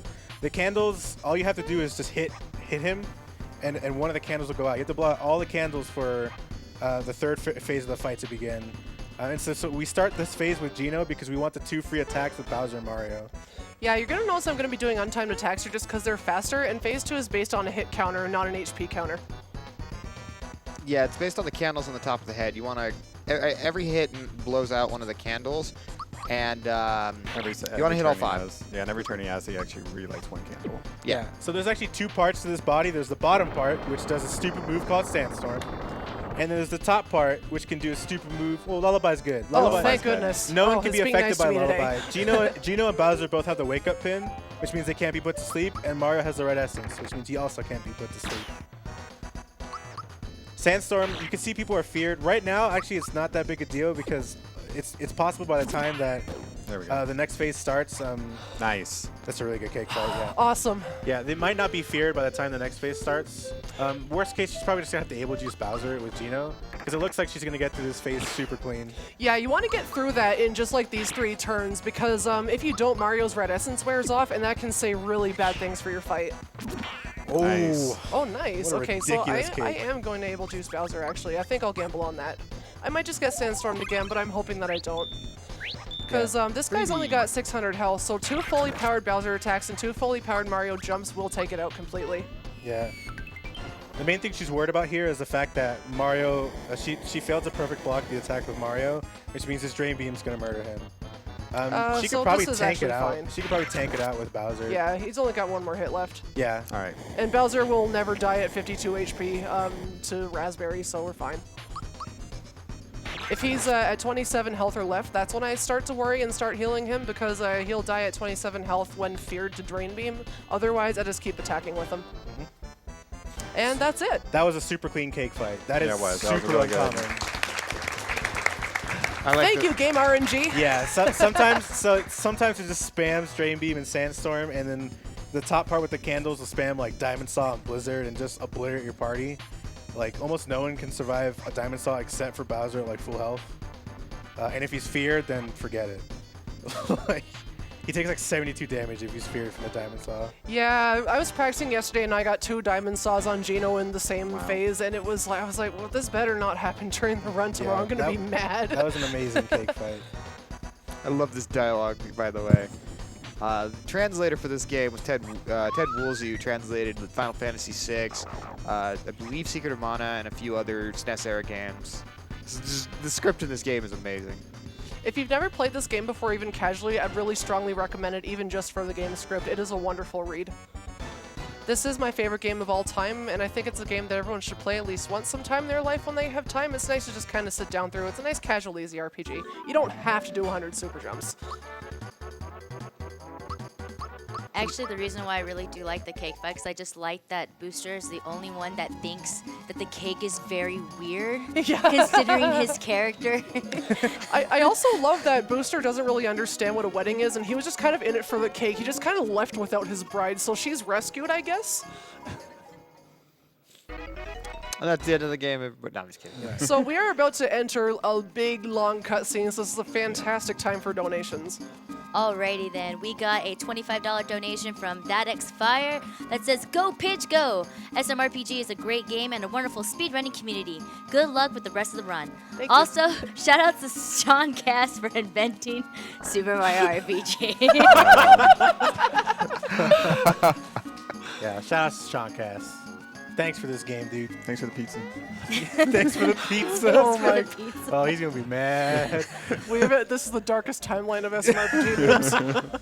We got a $12 donation from Anonymous that says, "Call your shots. One for each flower." Shoutouts to Paige and the Toronto Smash scene that I got a brief glimpse of. I had no idea you were running this.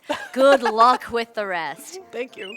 Got a $5 donation from Essentia that says, "Put this towards fixing the Sniffet's eyesight."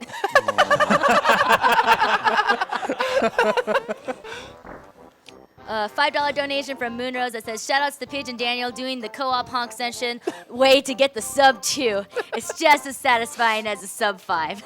This goes to Pidge and Daniel's choice." So fun. Thank Got- you, Moonrose. Got a $10 donation from Little Baby that says, "Super Mario RPG was one of my favorites as a kid, and it's so cool to see it played so well by Pidge. Thank you."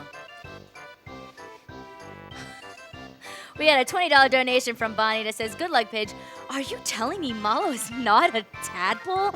The lies in my life." Shout out to my Tab family watching with me. got a $25 donation from Zoom Waffle that says Runner's Choice. That's Runner's Choice is going to the wedding cutscene FF9 because Toju's running that game and he's awesome. Nice. We got a $10 donation from Anonymous that says, Hello, Pidge. It's been awesome hanging with you. Can't wait to see your SMRPG race with Justin next month. By the way, when's level 3 races? Forehead. Oh, man. Well, actually, I'm kind of contractually obligated now because I said I'd do that when we get an SRCOM leaderboard, and I've been given the green light to make one.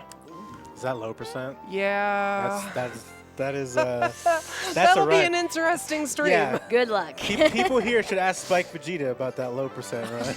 Or Pi even. Yeah, so in certain fights, all fights basically, you can try your luck and either there's 3 eggs that'll spin around. Basically, one of them is you get no EXP. It can sometimes be coins, but especially in low level, you want to get the one that has no EXP. There's one that'll double your EXP, and then one that'll just get you regular EXP. Yeah, and you want no XP for low percent because you want to stay as low level as possible. So it's basically continually do this boss fights over and over until you can actually get that 1 in 3 chance. Yeah, so it's not only do you have to kill the bosses at level 3, you then have to win. You have to first of all get the double the EXP minigame because if it asks if you want to double your coins, that's a reset. And then you have to get so you get the EXP one, then you have to pick the bad one that gives you 0 XP. If you double it or get regular XP, you have to reset as well. So it could be pretty aggravating. It's something I never want to do, and I don't envy the fact that you have to do one. Yeah. I just want to thank everybody who is watching and donating. I really hope you guys are enjoying the run. I'm really happy this is all going towards such a great cause. So thank you, everyone, for your support. I'm really, really honored to be here as the SMRPG runner. So thank you to the staff for accepting my run and having us be part of this marathon. It's been really awesome. So this cutscene's about to end. She's gonna be heading out of Mushroom Kingdom right now. It's really important that when she leaves the castle, she doesn't open the menu. Oh, I'm known for opening menus at the most inopportune times. It's really important that she doesn't open the menu because it can cause quite an issue with Peach. You see Peach floating down. What are you doing? No! Oh no! Oh, well, I'm sorry. Oh, what just happened here?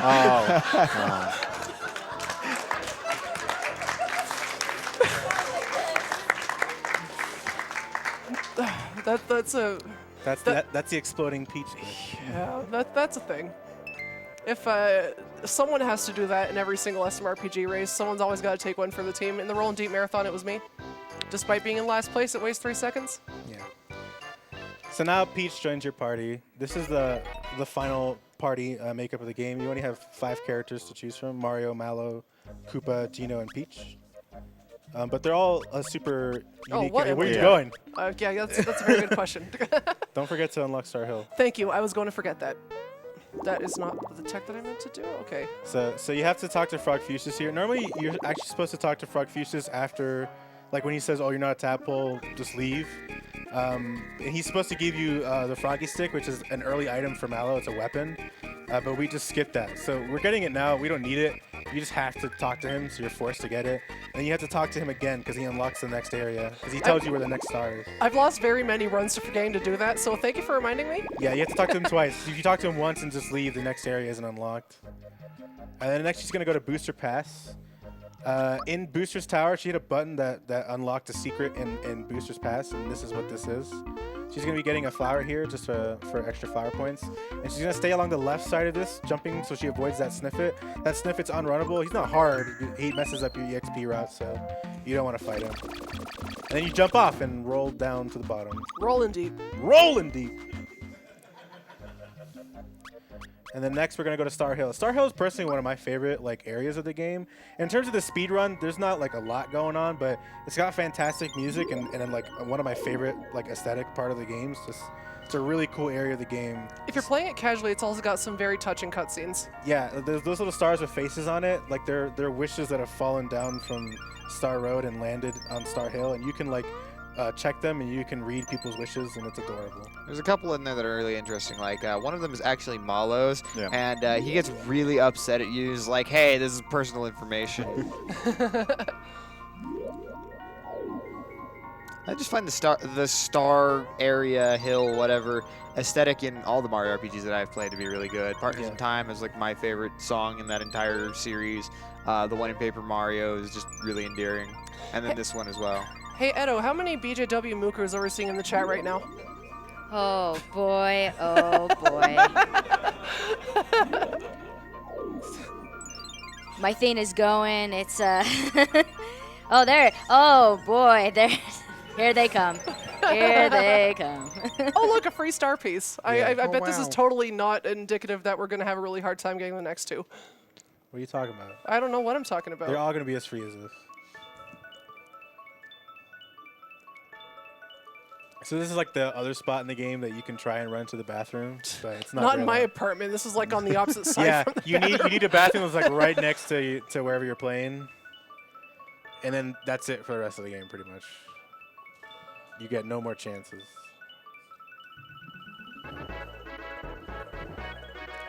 I'll read a couple of donations for you guys. The last donation was actually from Felly, so thank you so much for that donation. Thanks, Belly. We got a $5 donation that says, "You mean to tell me Malo isn't a frog? What next? You're gonna tell me Malo's a prince in a kingdom with clouds as people?" That sounds stupid. There's no way that could be. That's a little too far-fetched That's for me. just really far-fetched. Donation goes to the wonderful, authentic voice of Ed Ovine. Oh, thank you. We got a $25 donation from Anonymous that says, "Shoutouts to my SMRPG mentor, Pidge0_1. You're totally a god gamer. We need more people to race idiot pills." I agree completely. That's the loving name that Sean Cass has given to Dr. Mario for the Game Boy. This donation is going for Star Tropics and to fill the chat with pears, pizzas, and pills. Nice. I was gonna say we had plenty of far-fetched shenanigans the other day with Pokemon X, but okay. So that frog there just sold her the EXP booster. It's extremely important part of the run. If she didn't buy it, or if she somehow sells it or drops it, that's your run's over, which is part of the reason she's saving here. Well, I could just get more Wiggler jumps. Yeah, I mean, you could do 22 Wiggler jumps. You're right. Oh, I would have to reset and do Wiggler jumps or something. I don't know. Yeah. No, I would not. I'm talking nonsense. Never mind. This is like the most complicated menu of the game, but it's also, for some runners, it's like the most fun menu in the game. It's a lot to memorize at first, so it seems a little daunting, but when you do it pretty fast, it's pretty cool. She's going to sell everything up to 1 Caracola and buy a bunch of bombs, and then she's going to do the same thing. We've been accruing a bunch of items the entirety of the run just to sell at this part of the game. Those flower boxes, they all sell for a bunch. We're buying a bunch of ice bombs and fire bombs and the likes. And she's going to sell all her unwanted equipment here. And then she's going to be left with 0 coins. 8 ice bombs and 7 fire bombs. That was Seaside menu. Yeah, and she had just exactly enough coins to get it too. That extra bad mushroom's pretty good. It can make the Dodo fight a little less scary. Not that the Dodo fight's scary at all, if you ask me, but it can make it go like a little bit faster. What are you implying? I'm implying that I'm going to expose Albrecht live on stream. I see. I'm just kidding. I'm really bad at C-Star, so I'm making a save there. Yeah, so this is one of the most important glitches in the game here. It's called the swap glitch. She's gonna jump under the star and immediately open the menu and then switch the spot of Mallow and Toadstool. Oh wow, I'm resetting. She has to reset, yeah. So the main thing that's gonna happen there is that once you like touch the star, the game is gonna like give XP to each person. But when you switch the slots like that, you're gonna basically gonna be confusing the game, and it's gonna think that Peach is Mallow and Mallow is Peach, so that Peach is gonna be able to learn Mallow's abilities when she reaches the appropriate level that Mallow would learn that ability. So for this one, she's going to be learning Mallow's spell called Shocker, which is one of the main reasons we don't have to use Mallow in the run. It's a pretty damaging ability and it's very useful. And with the swap glitch, we can just put it on Peach instead of having to use Mallow for it. There we go. Nice. Got it that time.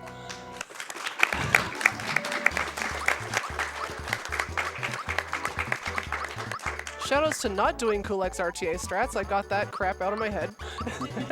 So you'll see after Gino here, you're gonna see Peach show up. That's actually Mallow. Because of the swap glitch, that's Mallow, and this is Peach, and that's Peach learning Shocker right there. Yeah, because Peach was at level 9 when she joins your party, so there's no way she's reaching level 7. Yeah, exactly. And also, like, she chose HP, and it said that her HP increased from 41 to 41, which is that'd be a pretty terrible level up. Strange platforming going on for me today, but that's okay. Yeah. So this is the Undersea Ship. It's a pretty cool place. I like it a lot. She's gonna be fighting 2 bosses in this place. The one coming up is pretty easy. Is King Calamari. Yeah, ordinarily, what they want you to do in this dungeon in a normal playthrough is figure out the clues to solve this puzzle at the end here. And it's a 6-letter word that's randomly chosen, I believe, at the beginning of the game, but you can figure out what it is really quickly. It's just always pearls. It is always pearls? It's In always, Japanese, I believe it's aquarium. yeah, something like that. Yeah, but it's always pearls. So it's always the same combination every time. So this is gonna be the first instance of you seeing the fire bombs that we just bought. There we go. She's gonna use a firebomb. It's gonna kill all these tentacles in one turn. No freebie, of course. Yeah. So what she wants from these is at least like 1 or 2 freebies. That would pretty much set her up for the rest of the game. You want 1 fire for Dodo specifically. But ideally, you would also like a Nice. fire for Axum Ranger. So 1 freebie, that's really good. She basically wants another, and then she'll be set for the rest of the game. I think I was mixing that up with a couple other games. I've been on this couch 12 of the last 24 hours. Oh my Just give me goodness, a dude. little bit of a break. Just freestyle it. Just start talking about other games and how it incorporates to this one, man. Well, I'm glad that you're taking time to be here despite dude, being no, clearly seriously, like, exhausted. I have We not- appreciate all your hard work. dude, like, seriously. I'm fine. I got some rest. My shirt says give it a rest on it, so maybe. Okay. So King Calamari is a pretty easy fight because of all the fire bombs we got. I'm not too concerned about only getting 1 freebie. That just makes sure that my Axum fight will not be terrible. Yeah. So this next part coming up after a bit of platforming, this is the famous super jump part of the run coming up. That'll be the next boss, Johnny. I'll explain a little bit more about like the intricacies of super jumps then, but she's gonna be picking up some items here. This is a Caracola, and that's like a little puzzle room you're supposed to kind of figure out. Like you can just walk through the room normally, but there's a secret Caracola in there which we're gonna need later for the boss after Johnny, which is Eurytovich. But what she's gonna be doing here, she's gonna pick up a secret item called the safety ring. I don't actually know what stats it gives you, but it's necessary. So it gives you an increase in speed and both your defenses. Thank you, Pidge. And it also makes you immune to 1-hit KOs and elemental moves. Right. And so then after these next 2 fights, we're going to be fighting Johnny. And so as you may well know, the speedrun has to do 100 super jumps. 100 super jumps is the max you can do on an enemy. And the game will stop you after 100. You can't do any more than that. Luckily for Johnny, roughly 96 is what you need to kill him. But by doing 100 super jumps, one of the later parts of the game, you'll be able to, some character congratulates you, says, wow, you're really good. Here's this item called the super suit, which is like one of the most broken items in the entire game. So instead of just doing 96 on Johnny, we waste the time, so to speak, and do the extra 4 to kill him. And so the way super jumps work is that when you start doing super jumps, you have to hit the button. You have to time the button correctly each time you're jumping on the enemy. And the window for what that makes at the correct time shortens until after about the 14th jump, where it becomes 3 frames for the rest of the jumps thereafter. So Pidge is going to be hitting the buttons to keep on jumping on Johnny roughly 86 times with a 3-frame window, which seems really small and really daunting, but with a lot of practice, and not even that much practice, you can get it pretty consistently. And all the top runners pretty much can get this first try every time. All that noise outside is going to be an issue. Yeah. Yeah, it's kind of hard to concentrate sometimes. I mean, you gotta stay focused and make sure that you have no distractions. So Yeah, so this game runs at 60 frames per second, so a 3-frame window is approximately 1/20th of a second. yep. There is a visual cue for it, which makes it significantly easier, but it is still fairly precise and requires a lot of practice. Yeah. So just as a reminder, guys, this is going to be silence time. Okay. I thought it was a good time for donations.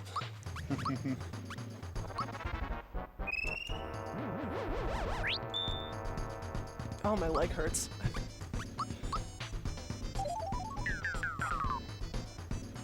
Oh, that thanks a lot, game.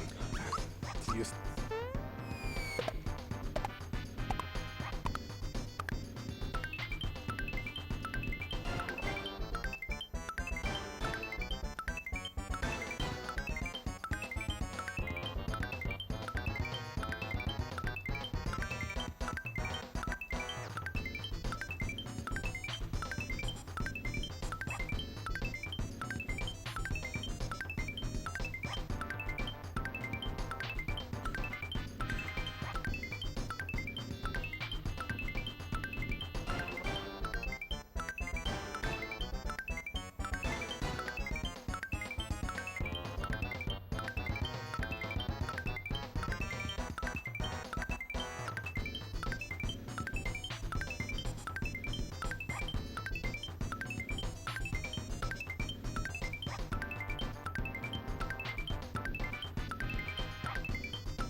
Nice.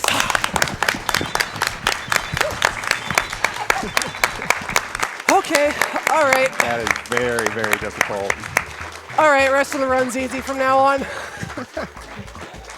I was not expecting to nail that first try, so I'm glad that's over because I had to go to Jagger's Hall of Shame the other day and practice. Which is you have in the speed run you have infinite chances to get the super jump. So for those of you thinking about learning it, it's not that bad.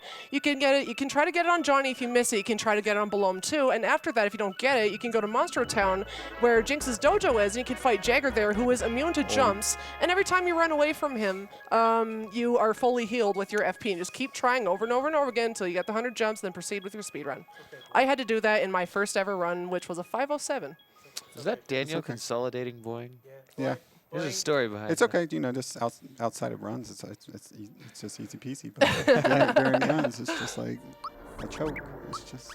I mean, you just did it in front of thousands of people. No pressure.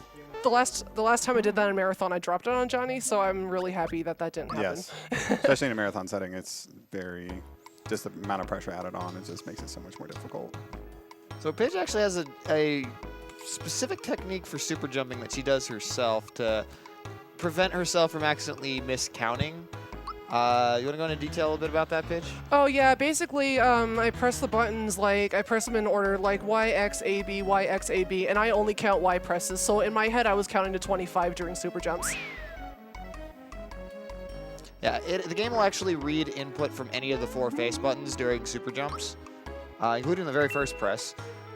So if you find maybe you're having difficulty, if you're playing on a North American controller and you find that the convex buttons of Y and X are a little bit difficult, you can do A or B. Or you can do what Paige does. I don't recommend it. She doesn't recommend it. I can do it on a SNES controller, but I was having a little bit of trouble with my beat button today, so I'm using a Super Famicom controller for the run, which is what I used to run on, so it's like not a big deal. Should I test? Okay, there we go. I'm back. Yeah. So, I mean, I didn't get to say, if you were really counting, you notice she did 101 jumps. It's because the first jump doesn't count towards your jump Yes, it's total. calculated differently. It's calculated for damage at 8 times the amount of another super jump. Yeah. So you can also press Y at a specific point, and Geno Boost will also increase defense as well as attack. Yeah, a lot of attacks have like powered up versions of what they can do, and if you time them as well. So Shocker there is the ability she did, and if you time that correctly, it does 243, which is what you want to see. Nice miss on Geno. Too bad it's useless. Yeah, I'm using Cure Cola. Yeah, Eurytovich is it's a pretty easy fight. You don't have like too big a chance of dying, but you need to make sure you time all your shockers correctly. If you do, then he like splits into 2 forms, and you might have to use an extra bomb.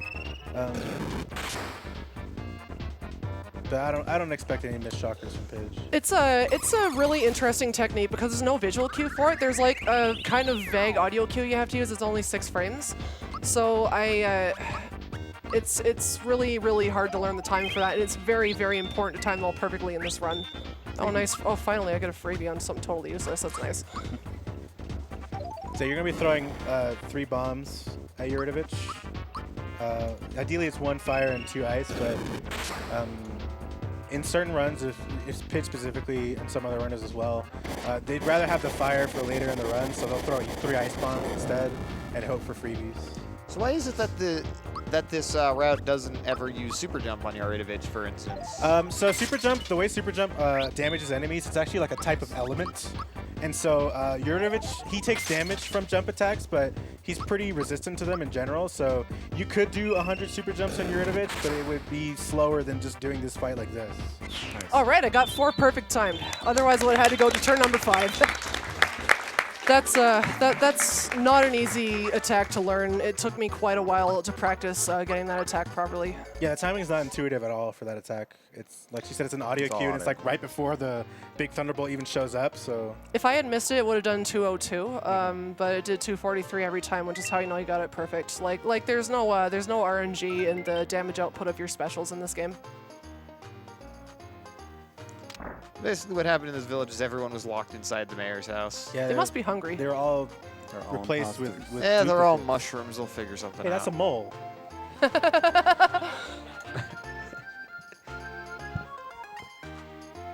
I still don't know if it's actually part of their body or if it's a hat. It's totally a hat. The world shall never know. I think in some cases it's in The it's a cartoon hat. doesn't count, okay? We're gonna have a lore battle over here. And Alanim's not even here. What a shame. We got a $100 donation from Antilles58 that says, I did it! 100 super jumps. Pidge Rotato strats for the win. Thank you. Congratulations, my dude. I believe we did that at the same time. How interesting. Flower box, froggy drink. Okay, just trying to remember the strats. Triple shell, double punch, amulet. I think that's right. That's correct. Yeah. Okay, so this is where I'm going to do one of the incentives that we got. I'm going to go visit Link and Samus. So first I'm going to check out where Link is. He's sleeping in the Rosetown Hotel. If you played this game as a kid, you may have seen this if you ever stayed at the hotel, is that Link makes a cameo appearance. This was the more obvious of the two. It makes a little funny noise when you talk to him. And it's on the house. Yeah. Yep. Yeah, she is so happy that I entertained her kid, so it's on the house. You Yeah. can tell And it's- there's Link. You can tell this is the only hotel that he would be allowed in because there's no pots for him to break. So now we're going to go find Samus, who is much harder to find because she only appears between the 5th and 6th star piece. After that, she's in Mushroom Kingdom, which you have absolutely no reason to visit between the 5th and 6th star piece, so she's very well hidden. A lot of people I talked to had absolutely no idea that this was a cameo in the game, so I like to show it off as an incentive. You mean me? Because I didn't know that Oh, either. actually, this guy likes to say, our guest is resting. Please be quiet. Okay, I need all you guys to be quiet. Very, very quiet. Because you don't want to mess that up. Don't want to mess up Mother Brain. I thought you said be quiet. Can you jump in the bed? Oh yeah, actually you can. Let me just Wait, demonstrate it. Do you bounce I on think Samus? you can. I can't remember. Yeah, you can. You can do it. Disrespect. So that's Link and Samus, everyone's favorite cameos from this game. Thank you so much for everyone who donated to meet that incentive. So now on to Land's End. And our other incentive got met, which was Fight Kulex, which I'm very excited to show. That's going to be a post-game incentive that we do after the run is done. Okay, Land's End. Fast I'm gonna- Geckos? Yeah, I'll go for it. I'm going to make a quick save here, just in case, for my own peace of mind. Yeah. Never be too safe with these things sometimes. Yeah. There's a hidden chest what? here that contains a red essence. There we go. This is for the Kulex incentive. Yep. There's a I can also use in Smithy, but I never have to. Yeah, you can look when you're first starting to learn the run. The red essence is pretty useful on Smithy, but once you get more practice at it, nice. Got him. Fast Geckos, first try every time. Shouts to Sean Cass. He gets so mad at me when I don't do it. Okay, let's see if I can do this jump. Oh, I missed it. Oh no. Okay, Albrecht, I got exposed. Now I'm about to expose you in the Dodo fight. Wow, wow, wow. we got some tension We going got on beef. here. All right, so she's gonna be fighting a bunch of these armored ants. They appear in these little whirlpools. They actually appear in the same whirlpool every time, for at least these first two. And she's just gonna throw an ice bomb at them and hope for freebies. You want to see 2 freebies specifically? I've already got one. Okay, I would so like she- to have one more. Yeah, she wants ideally 1 more. The more she gets, it's not a bad thing. You can be used later in the run as well. But the 2 freebies she wants for a boss later in the game in Barrel Volcano called Czar Dragon, that boss can be kind of mean, and so 2 ice bombs makes that fight like super free. So that's why she wants the 2 ice bomb freebies more than anything.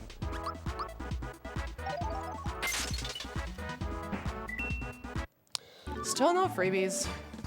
Still a couple more chances. So did you get one during the Artivich fight? Yes, I got one, Okay. which is better than none. Yeah, I mean, she has several chances coming up. She's got these armored ants. She's got Mega Smilax. So. I'm about to get memed on by this whirlpool. Yeah, so he can like randomly choose which whirlpool he wants to go to, and it's like it's based on a timer. So you saw she paused there because she didn't want to like have him go to the other whirlpool, and then she goes down the wrong whirlpool and then gets sent back to the beginning. Never lucky. That's attack. Yes, it's attack. I get Bowser has a new EXP route that I kind of forget sometimes. We got a $5 donation from Birds Ferguson that says, Hey, Pidge, I just wanted to tell you good luck. We're all counting on you. Also, why aren't you on a Game Boy? Oh yeah, for those of you who watch my stream might not have recognized me because there's way too many pixels and colors in this camera. Yeah, she streams the comes from a Super Game Boy. So this Land's End star is pretty tough. She needs to get 2 wolves there, exit, re-enter, get these 2 wolves, go back in, get all these geckos, get all these dogs, and then ideally she wants both geckos. Oh, I got it! Got it, nice. It's a very, very tight window. to Yeah, actually get the that. second gecko is really hard to get. If she got 1 gecko, there's a backup, so it's not like the worst thing in the world, but I'm like 50-50 on that movement. yeah, it's pretty tough. That one's pretty new. I got super nervous watching that because I watched her do this earlier. And you saw me mess it up, right? So you can pay this person for 400 coins for a for another star. Yeah, this star value gives you different experience than the star that she initially had. So that's why it's important that she gets that second gecko with that first star as opposed to this star, because that first star gives more experience per kill than this one does. Also, I swear that she looked exactly like one of the characters from Mario and Luigi Superstar Saga. There's a lot of crossover references in that game. I think probably because, like I said, they had the same director and a lot of the same staff. So that's a series that I have a lot of investment in myself. But I do also really love this Those are game. good games. I like those Yeah. games. A lot of the same kinds of humor. And same composer, actually. The composer for this game is Yokoshima Oh, I didn't know Yeah. that. Oh, hey, I got she's it. on Nice. 15 and Kingdom Hearts. correct? Yeah, Kingdom Hearts, Legend of Mana, Radiant Historia, a bunch of games that we've actually seen at Last Limit Breaks, and this one as well. So Paige is gonna get her fortune told here. She was looking for a very specific one. I mean, there's 22 options. And that's not the one I want. Yeah. Of course, every single PB attempt, I have to do it like 4 times. Yeah, you want him to be Oh, hungry. You want him nice. to be so hungry. Because otherwise Balone won't show up. Spoilers, we're fighting Balone. What? Man, I'm does getting show up. spoiled all over the place. Yay! Oh, wow. Check it out. Boing. There. Speaking of boing, What? So there's my fright bomb. we're gonna throw a fright bomb at him. Fright bomb does damage and also fears the enemy, which means they take more damage. I'm getting spoiled all over the place. Next you're going to tell me the final boss is a tank for a face. 192. So she has to do a different amount of super jumps depending on what that roll is.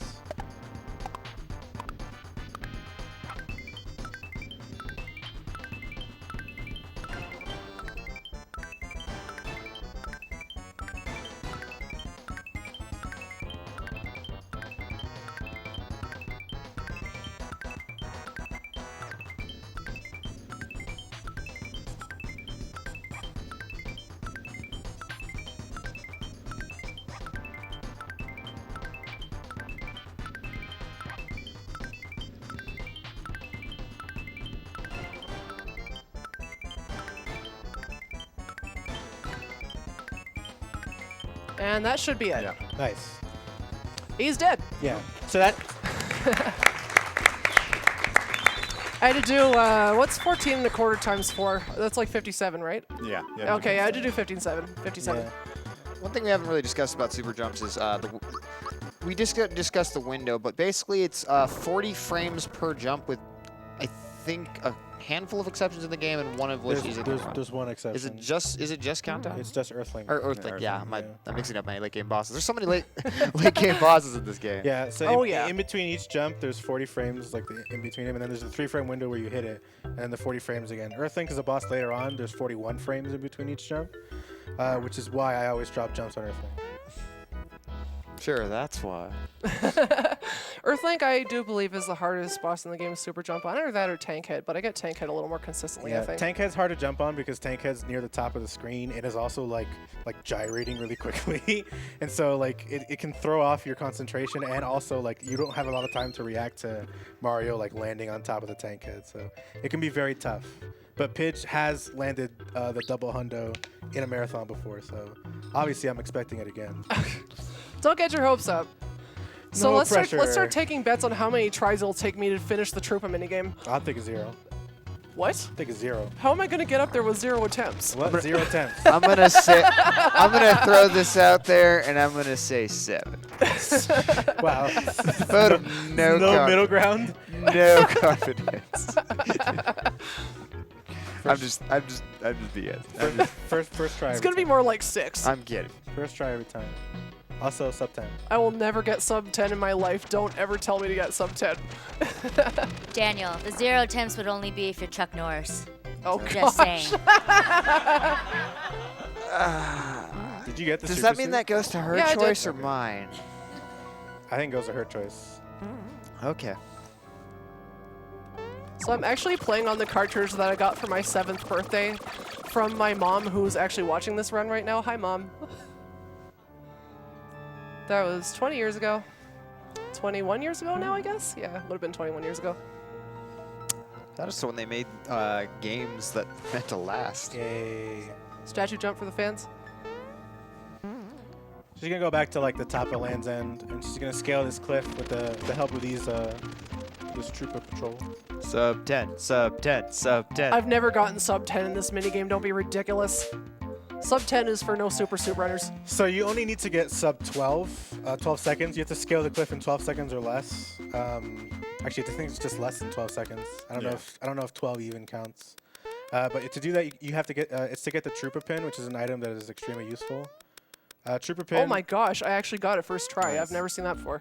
Probably like 0 10. 10:45. Nice. Very, very fun. So the trooper pin, one of the nice things about it is it automatically gives like an attack boost to whoever has it equipped. Really close. It was all because I believed in you, Paige. Thank you very much. Oh wait, that's not where that's supposed to go. That Yeah. goes there. I always forget what to do in that menu. I just kind of like, okay, what do I do here? Watch out for bees. Thanks. All right, watched out for the bee. Watched out for the other bee. We're good. Watch out for this bee. No. Oh, okay. A bee. I'm about to get absolutely destroyed by Nimbus Vines, but first let's beat up Mega Smilex. Did you get the thing for the laser shell? You do that after this. Okay, I'm sorry. But thank you for reminding me. I don't remember because where I forgot is. it before. I don't remember where it is. It's it shows up in this area after this guy is destroyed. I love this attack. What? Yeah. Oh, that's a good roll. That's the Hurley gloves. I don't have to super jump. Because Bowser does less damage now, so there's a chance he will not do 200 on that Smilax head, and you get Mario to do 5 super jumps instead. But if he rolls like 104 or higher, you're fine. And I got 114, which is a nice roll. It's important for this fight that you enter like each new phase of Mega Smilax like with this order, because this last phase, you don't want him to get a turn first because it wastes time and also you take unnecessary damage. The big head Mega Smilax is gonna do Pedal Blast first turn every time, and it's gonna turn Mario into a tiny mushroom. But Mario is worthless for the rest of the fight, so it's okay. And I did not get any freebies. I got 1 ice, and that's it. Yeah. Whoops. That's okay. So she only has 1 ice freebie, which means she only has 1 for Zara, which means she's kind of banking on that ice bomb, that 1 ice bomb freebieing itself for that fight. Yeah, and if it doesn't, I can just super jump him. Yeah. And if I drop, it's whatever. It'll just be slow. Yeah. So like how the Hurley gloves, you still throw a Mario, even though Mario is still a mushroom to the left of Bowser. That is the best item in the game. I actually wish that there was a way that you can just have it so he's just throwing the plushie no matter what. The best is in randomizer. So there's a randomizer for SMRPG, and sometimes random characters will get the Hurley gloves, and it'll be a really interesting result. So start throwing weird, glitchy objects. That actually crashes the game, so I think it only goes on Bowser now. Oh no, does it really? All right, we're gonna get that for Kulix. You don't actually need the laser shell for that fight. I just do it for safety. All right, make Void proud. Oh, I'm sorry, Void in advance. Void forehead. Void forehead. Best emote on Twitch. So she's gonna be climbing these vines. She wants to avoid fights. Okay, that's a great start. She also wants to not fall to the bottom.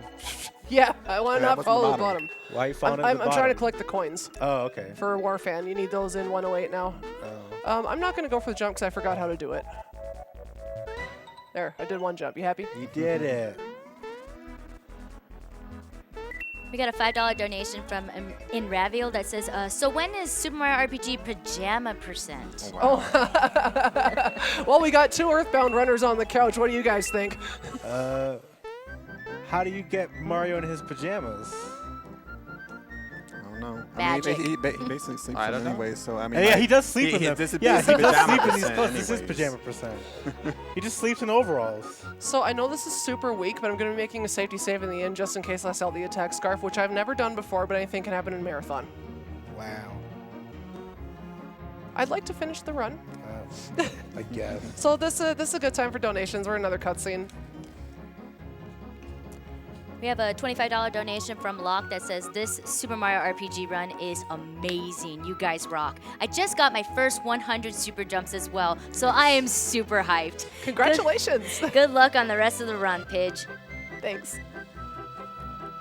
We have a $25 donation from RPG Jerkbird that says, caw, caw, caw.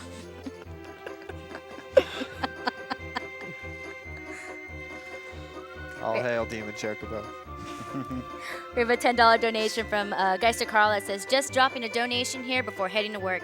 Sad that I had missed some good jumps of Mario, but I know Pidge has this. Thank you.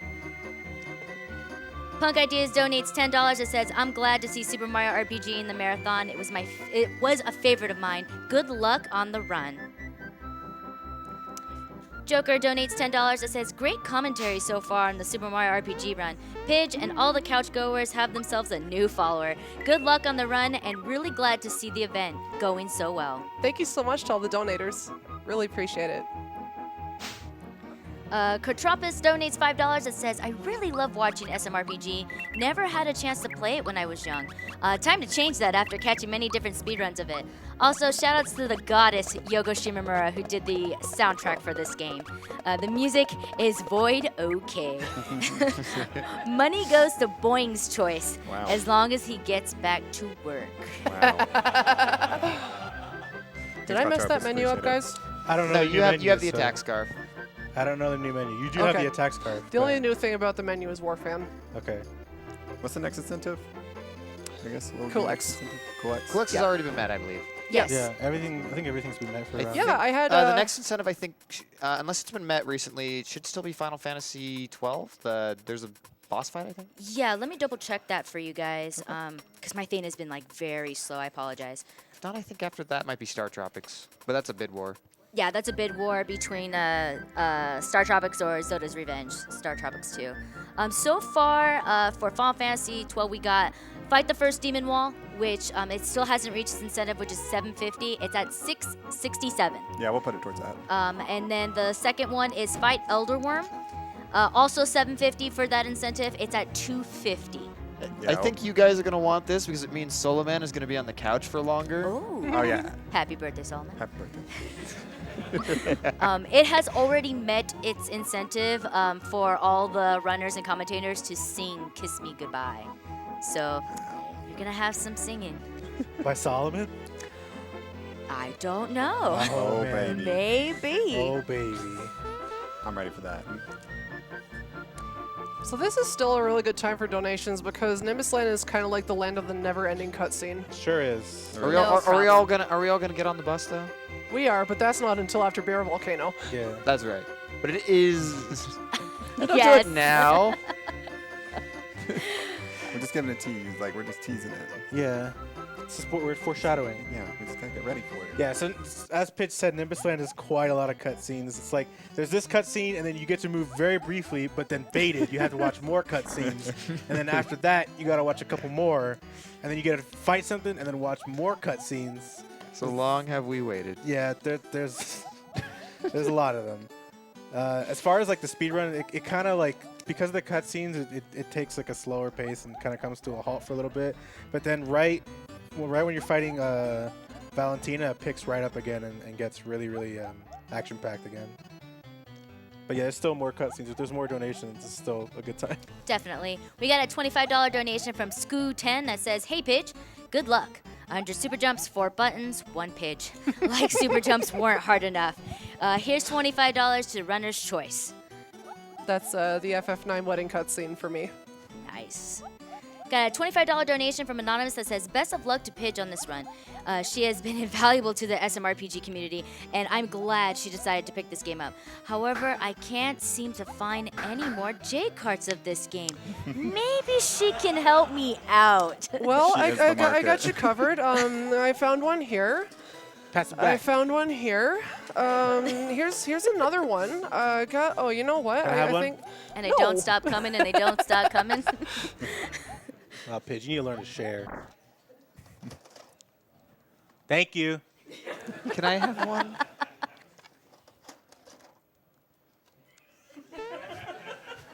I can't do super jumps, so don't. I don't want one. Boing, I'm pretty sure I have your cart in my backpack anyway.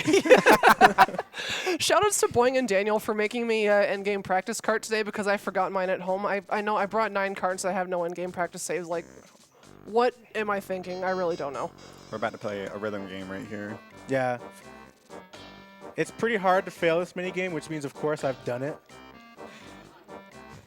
You just have to. That took a moment. Yeah. You just have to jump when Dodo's about to peck you, because obviously you're not a statue. But He does like to bait you sometimes. Yeah, he'll Yeah. bait you one time exactly, and then he'll try and like rush back at you, and this time, like, oh, look what I got. Whoa, I almost missed that one. Whoa. And this is the fake out. Got him. Got him. And I think you can fail it Maybe once. You can fail it once, yeah. Yes. This game is really forgiving. Yeah, you can fail a current minigame once too, and then they're like, oh, I guess we'll restart. I thought you could fail that one twice before. Oh, Before I mean, I've never failed it more than once. So. I thought you said it was easy, therefore you failed it. What? I said I failed it once. I don't fail it twice.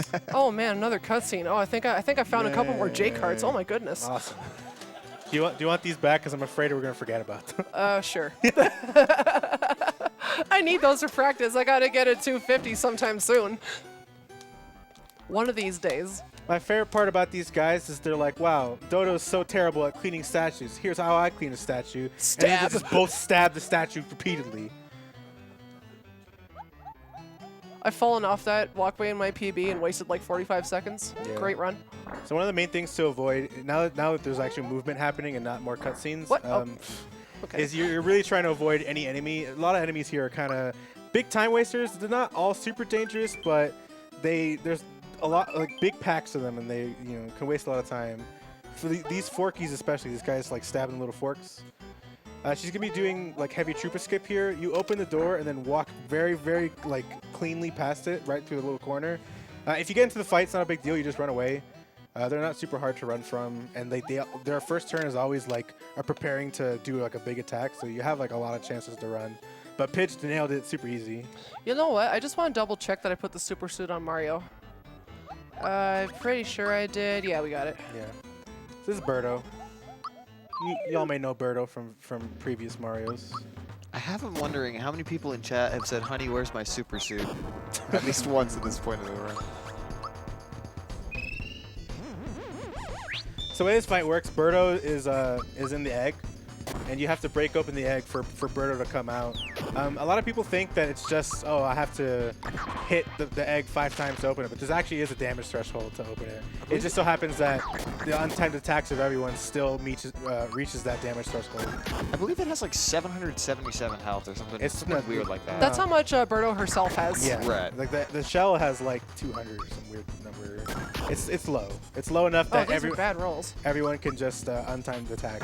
These rolls are not rolling very deep. Yeah. So this fight is what the bad mushroom is for. You could hypothetically get all rolls like 264 and then kill Birdo without the bad mushroom, but we pick up the bad mushroom because it's very unlikely, and the bad mushroom will always finish off the fight no matter what. And it's faster to just defend with the other 2 people and have Mario punch Birdo 3 times and then throw the bad mushroom. I'm gonna get a key here. We'll look for fan skip from Pidge. Fat chance. Oh, I missed it. Oh well, impossible trick. Yeah, it's a single fan, so she could hypothetically kill it, but it's not a big deal. This guy is RNG, and she got it nice. Yeah, I don't need to kill that fan. It would mess up my XP a little bit, but not too badly. That one's super free. You just gotta hold right and walk into the door. Yeah. So here's another cutscene. It's cut time for a couple more donations. No problem. And just so you know, for the question of where's my super suit, I had a lot of people that said, "Why do you need to know?" That is the only correct answer to that. We got a $10 donation from ATB that says, "This Super Mario RPG run is hands down the most entertaining I've seen of the event so far. Incredible playing and commentary." Thank you very much. I'm really glad you guys are enjoying it. I'm having a lot of fun playing it. Got a $25 donation from Raging Cherry that says, "Pidge! I literally turned in at the best time. Good luck with the run." Thanks, dude. See it smash a record. I have a $25 donation from Anonymous that says, "How can I not donate during the best Final Fantasy?" We'll be confirming that in my incentive. Wait till later. Wait till later. So I see Puexel hiding in the back corner of the room.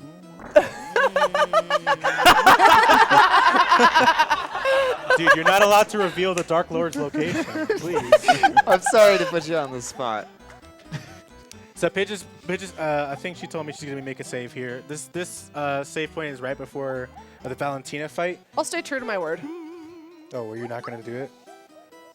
So she's gonna probably run out this room and run back in. That's just because the movement pattern of his enemies is based on Mario's movement. Oh, I messed it up, yeah. actually. You know what? I'm going to try that again.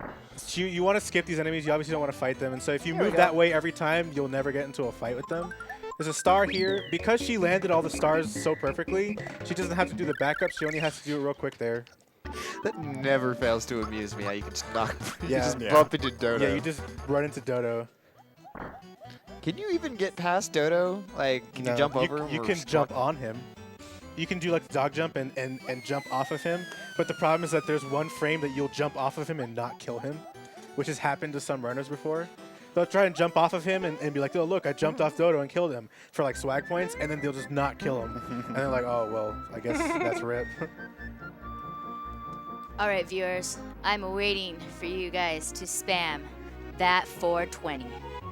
That 420. Well, for the first part I'm of the fight, waiting you can for it. spam RPG Jerkbird. 'Cause That's true. yeah. That also works. Well, That first, also first works, I too. have to roll the 420 with the punch glove. It's all RNG based, but I once had a run where I got it 3 times in a row out of the 4 punches. That will never happen again. Unless, hey Oxwas, how do I task this? I know you're commentating the Japanese restream. So the fight starts with like the Valentina's here, and she tells Dodo to come here and help her. And Dodo's gonna pick up Bowser. She picks up whoever's in the middle slot, I believe. He picks up rather. Dodo does. And then you have to have a solo one-on-one fight with that character versus Dodo. Pidge got a fire freebie, so this fight's gonna be like Omega free. It's gonna be super easy. I'm actually using the bad mushroom. I didn't get enough fire freebies. Oh, this is for Axel. Yeah. All right, so Bad Mushroom makes it's a little bit slower, but Pidge is really good at blocking Dodo specifically. And I learned that from Randomizer, where Multi-Strike or Flutterhush turned me into Mushroom, so I had to block it. Yeah, those like single attacks by Dodo are really, really tough to block. The block timing is for when Dodo's head is farthest back. He like pulls his head back and then pecks forward. So it's tough to react in time to like the Dodo's head moving back very quickly. It's hard for a lot of runners. Nice physical. Oh, that's nice and fast. Yeah, for this fight, you're not really in danger of dying, but you don't want Valentina to waste your time with long spell animations. 2 physicals. Wow, this is a good fight. Oh, still not getting it. Oh well, there's always our dragon. So Dodo comes back and so will Bowser. Bowser's gonna attack, and then I think the rest of the fight it's just Mario. I don't know if I timed that properly. I don't think I did. I think I slightly mistimed it. What? Oh, That's like a 1 in 256. No, she's got a 10% evasion rate. Oh, does she? Okay. Yeah. All right, so Diamond Saw is kind of a slow animation. Hit Bowser. It's not a big deal. Like, if Bowser or Geno die here, it's irrelevant. Mario is basically immortal for this fight. I'm gonna give her a hit just because. And make up for that miss. Okay. You're not normally supposed to do physical attacks on that turn with Geno and Bowser, but because of that miss and that missed time, I went for it. Oh, Alright. bad rolls. Yeah. Oh well. No 420s, but This is not my PB attempt. a really clean fight. The miss was unfortunate. I didn't know she had a 10% evasion rate. I've never Yeah, missed it's on because her. like it's super rare, and like the evasion rate is what's stated, I believe, in Lazy Shell or something, but it might actually be a lot less than that. Bowser 13 gets HP now. In the new route. All right, we're back in the land of never-ending cutscenes if there's more donations. Oh, definitely. I have a $10 donation from Lin Fang that says, "Hey." There you go. You also have a $25 donation from Anonymous that says, "New to this event, and I love it. Pidge is fantastic, and all for a great cause." We also got a $10 donation from Corvus that says, "Had to donate for one of my most played SNES games, and of course, all for the best announcer, Ed O'B. Thank you. Bring on the Final Fantasy 12 on late night RPG limit break." We got. I'm sorry. No, I was gonna mention something about the cutscene here. I just think it's adorable how Mario. You see him walk in, reunite with his family, and then Mario just immediately pulls up an umbrella because he knows exactly what's going to happen. I also like that it's Toadstool's umbrella. And That's it. Continue. I'm sorry about no that. problem, you're good. You got a $15 donation from Cog that says, "First time donating, and I'm having a blast watching all the great shenanigans." A donation to commentator's choice. We'll also go for the wedding. I will go for that as well. We got a $50 donation from Siri that says, "So exciting to see a female speedrunner. You're an inspiration to all of us ladies. Donation goes to Runner's Choice." Awesome, thank you. That's still going to be the FF9 cutscene for pretty much all Runner's Choice donations. Got a $1 donation from Shawnee7188 that says, "A dollar donation to get Ghost King to notice me finally." Donation goes to his choice. All right. I'm going to say it once, Shawnee. We love Robo Battles. Okay. Now, that is an in-joke. You can ask him about it. I think the only other person who would get this would be Stinger. And maybe Ozzy. Got a $10 donation from Poplars that says, "Not only am I getting to catch a good portion of the Super Mario RPG run, one of my favorite games, keep up the great run, and I'll donate another $5 if Edovine does her best Frozone Super Suit quote." Where is my super suit? Oh my god, that's so bad. I apologize. I'm going to make a quick safety save just in case I mess up your Volcano Star. I did that one time when I was watching your run, Daniel. Oh, so it's my fault? Oh, it was all your Shots. fault. What? It was all your fault. I was playing so clean, though. You were. That was when you got 255, actually. I was very proud of you. We got a $10 donation from Anonymous that says, "Thank you for showing off such a great game, Pidge. It was always a favorite of mine growing up, even though I got made fun of for liking it. New Oh, that's follower nice. for sure." Joke's on them. This is a great Yeah, game. no, right? Yes. Are you kidding me?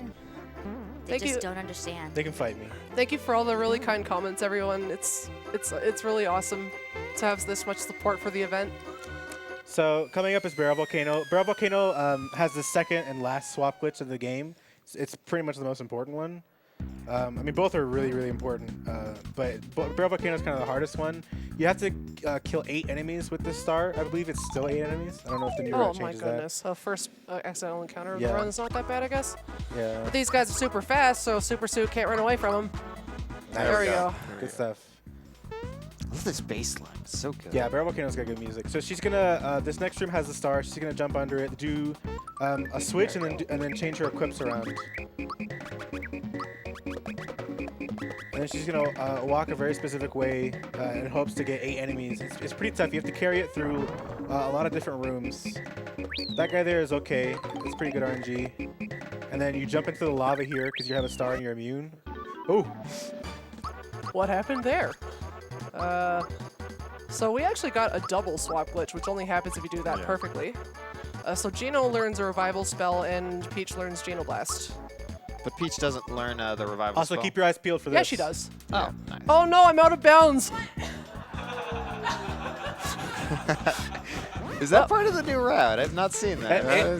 It's not at all. So what happens is if your star runs out while you're over lava, the game freaks out kind of, and you start moving at crazy speed and can kind of move out of bounds. You can't. Once you leave the area, it just goes back to normal, and you can't like go anywhere else. So you can just kind of float around out of bounds for as long as you want in that room specifically. But It looks like it would actually save time if you were able to get it, though. yeah, but you'd have to. The thing is, so normally that spiny she got isn't always there, so it's RNG. Pink Gino. Yeah, so you see, she has Geno Blast now, and turns into a pink version of Geno. Menu. Menu. I'm glad I reminded you. Menu. I will not forget this time. Oh wow, Nice look, RNG there's no too. guy there. I think I have to do attack scarf, super suit, EXP booster feather, and then swap like that. Okay, I think I did that right. That looks right. If it's the same and it's just swapping the two, then it's correct. That is, I struggled for a very long time to get that enemy skip. Yeah, like stump Will you that get out of my way, with the ball. please, freaking Spiny? Hey, it's an opioid. The kind of interesting thing is that Japanese name for well, I think the Japanese name for toads for the toad characters is actually Kinopio. So I think that's just a pun on that didn't actually like get a proper like pun translation. I use the flower jar inside Hinopio's store as a shout out to Lack Attack 24, who specifically asked me to do that so that he could hear the Hinopio theme for a little longer. So this is our dragon. Paige only has one ice bomb for this. She's hoping to do a freebie. If it doesn't, the backup is to do 25 super jumps on the other turn. Really don't want to do It's that. really tough because you notice that Zar Dragon floats up and down, and it can really, really mess with your timing. Also, another thing to note about Zar Dragon is that every time you attack Zar Dragon has a chance to counterattack, which wastes time. If you've ever seen Albert's chat, he's got a bot in it that just like generates random reasons as to why this fight is awful, and every single one of them is true. Nice. Oh my 420 goodness. and a freebie. Here we go. I don't even care about this bad spawn RNG. I'm still going for it. Nice. Oh, that's really that's good. really No one good. dies from that. Okay. Wow. So, depending on what attack Zar Dragon does, Zar Dragon will spawn those little orbs. If it does Flame Wall, it won't. But I think if it does anything else, it will. I'm so glad that freebied. Yeah. I So did not want to super jump the floating enemy. We'll save that for Cool-X. Yeah. So here's Zombone. It always starts the battle with Boulder, which usually kills the other people, but I think in the new route they survive.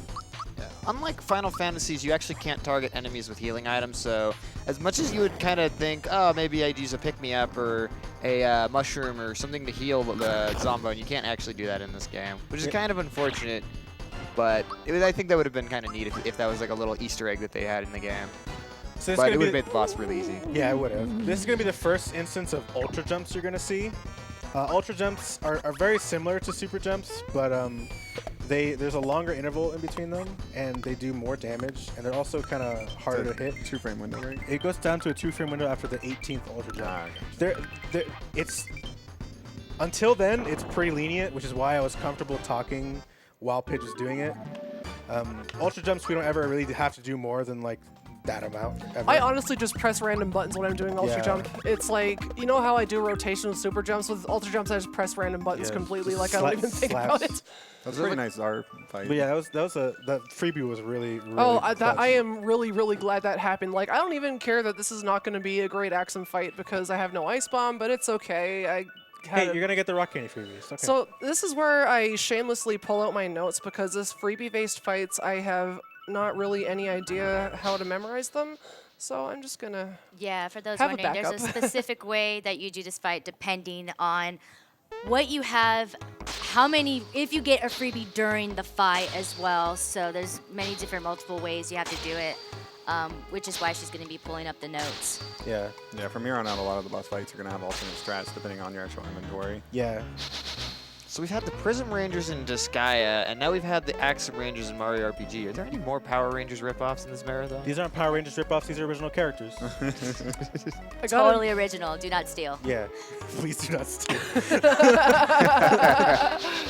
I got a message from my mom saying that she downloaded Twitch to watch this. Okay, there is a Twitch app for that. So. I'm surprised that she was able to install it. I'm proud of you, Mom.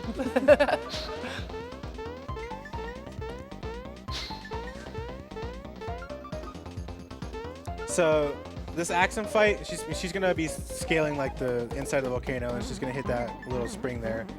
She's going to the top, and it's gonna start the Axum fight. The Axum fight always starts with Bowser doing a rock candy.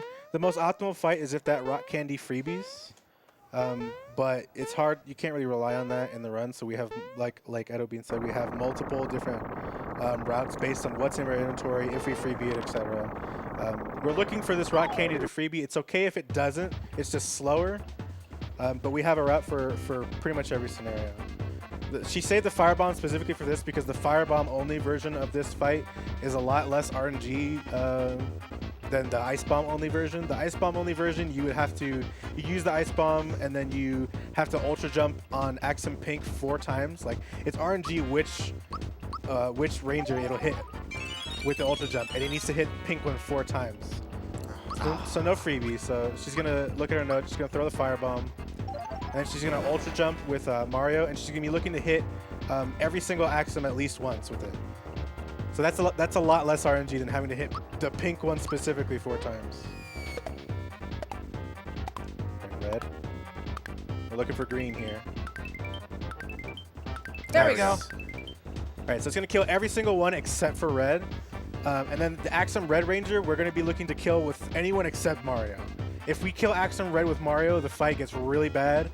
Pidge would have to super jump on the thing in the back there. It's not that bad. It's not that bad. It's not that bad, but it's inconvenient. Terrifying. I've seen Boeing do 100 super jumps on the ship. That was It's impressive. not that bad, but it's slow, and also if you drop it, you die. It's true.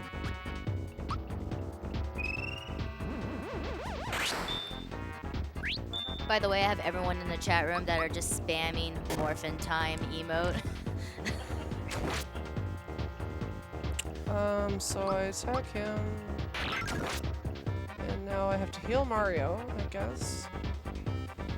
Enough. Now I'm angry. Me too, buddy. Me too. How much HP does Mario have? I'm mad at my freebies. I think you're fine for HP. I'm just gonna heal him to be safe. Yeah. I think Mario needs like over 62 Hey! HP. Hey, cool. It's like it didn't matter. I think Mario just needs over 62 HP because then he does Breaker Beam. And Mario, because of the Geno boost that also upped his defense, he takes a lot less. Geno's going to die here, but Bowser has enough Nice. HP. Oh Wow. my gosh, that is actually totally pointless. Yeah, it's actually just waste time that's for no a time reason. waster because now I have to defend with him. Yeah, it means you have to do his turn. Geno would normally die. Bowser can take 1 hit. And then there's a recharge turn, so... And this is where we'll kill him. Oh wow, I didn't mistime it for once. I always mistime the second Bowser swipe for whatever reason. So that's the Axum fight. That's it. Thank you, Evernote. That was good. Point of interest, I have never once in my entire life speedrun this game without notes. Not even in marathons. And It's tough. There's a lot of different like fights for very specific situations. Oh, I have this many ice bombs and this many rock candies and blah blah blah. Like, We're gonna see it a lot. Like yeah, next. as this run is nearing kind of like the final stretch of like the main run before we get to like the cool extents and stuff. Which reminder, please get the fertilizer. yes, that's right. I get on the way back from Barra Volcano. Thank you. Yeah. Oh, and the bus is gear. I would say shout outs to Oxwis for doing all those incredible notes that he has, as well as the, Geno boost myself. Oh man. What? Well, how are you walking on nothing? I actually discovered this when I was 7 years old because I just like to walk into walls, I guess. So one of the games I catched earlier, there was a tweet by one of the developers who actually when they'd made a new game, it had a lot of bugs and people ended up soft locking and all that. And one of the things he said was, never underestimate people's ability to walk into walls and find strange things. Yep. And I bet all those people played this game as a kid. I would not be surprised. This is a small little cutscene. You have some time for donations. No problem. We got a $5 donation from Kilgannon Leet that says, so stoked to see Pidge running SMRPG. This game helped me through my epilepsy as a child, having to stay up late for EEG tests. My sister would always rent this game and make me stay up late, usually failing around the Axum Rangers. We got a $10 donation from Lady Knight. One of my favorite game ever for a wonderful cause and a great runner. You were awesome at the LAN ETS. Oh, Go thank you. Axum Rangers. I mean, this is the much better run than I had at Land ATS. I actually got the Johnny jumps this time. Got a $25 donation from Kieron115 that says, "This was one of my favorite games as a child. All the story chops of a Final Fantasy and all the charm of Mario. Keep it up." So normally in a JP run of this game, we'd be doing something called Nimbus Manip. We'd be saving in Nimbus Land and then resetting the console and then manipulating the what would be behind the doors in Bowser's Keep when we go back here. Because this is English and Nimbus Manip for it, like we don't really practice it because we run in JP. Paige is gonna activate this cutscene, go to Bowser's Keep, leave, and then go to Mario's pad, which is like the first area of the game where like Mario's house is. All right, let's get on the bus. Yeah, she's gonna save there and then do the manip. Getting on the bus is great because when you leave, hype. everyone gets really hyped about it. Everyone get ready. Give us your energy. Yeah. Give us your energy.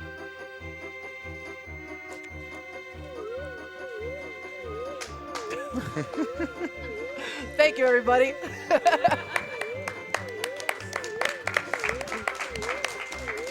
Yeah. So I will be briefly stepping into Bowser's Keep just to unlock it and then leaving, going back to Mario's pad. That's where I'm going to save and actually reset my console because the RNG counter is set from power on. So, but it's only active when you're actually inside a world map area. So when you leave Mario's pad, it's actually set Bowser's Keep's inner doors in a certain pattern that's locked as soon as you enter Bowser's Keep. So we never get a battle door because battle doors are slow. So I'm going to do the 2 puzzle doors, which yes includes the Topper Quiz and the Ball Solitaire, and the 2 platforming doors. So I'm going to make a quick save here. Then I'm going to soft reset. This is about 16 seconds slower than Nimbus Minute, but I do not know Nimbus Minute in English version, so I'm just doing this one. Yeah. Someone's made it, like it exists, but we don't practice it because. Yeah. Why would we? Because by the time like you're getting the times where that would make a difference, you're already running J anyway. Yep, correct. Okay, so if I did this properly, then we should have door number 1 is Dr. Topper Quiz. Yeah, Mario's pad manip is really easy. So losing only 16 seconds for like one of the easiest things ever is pretty. It's pretty okay.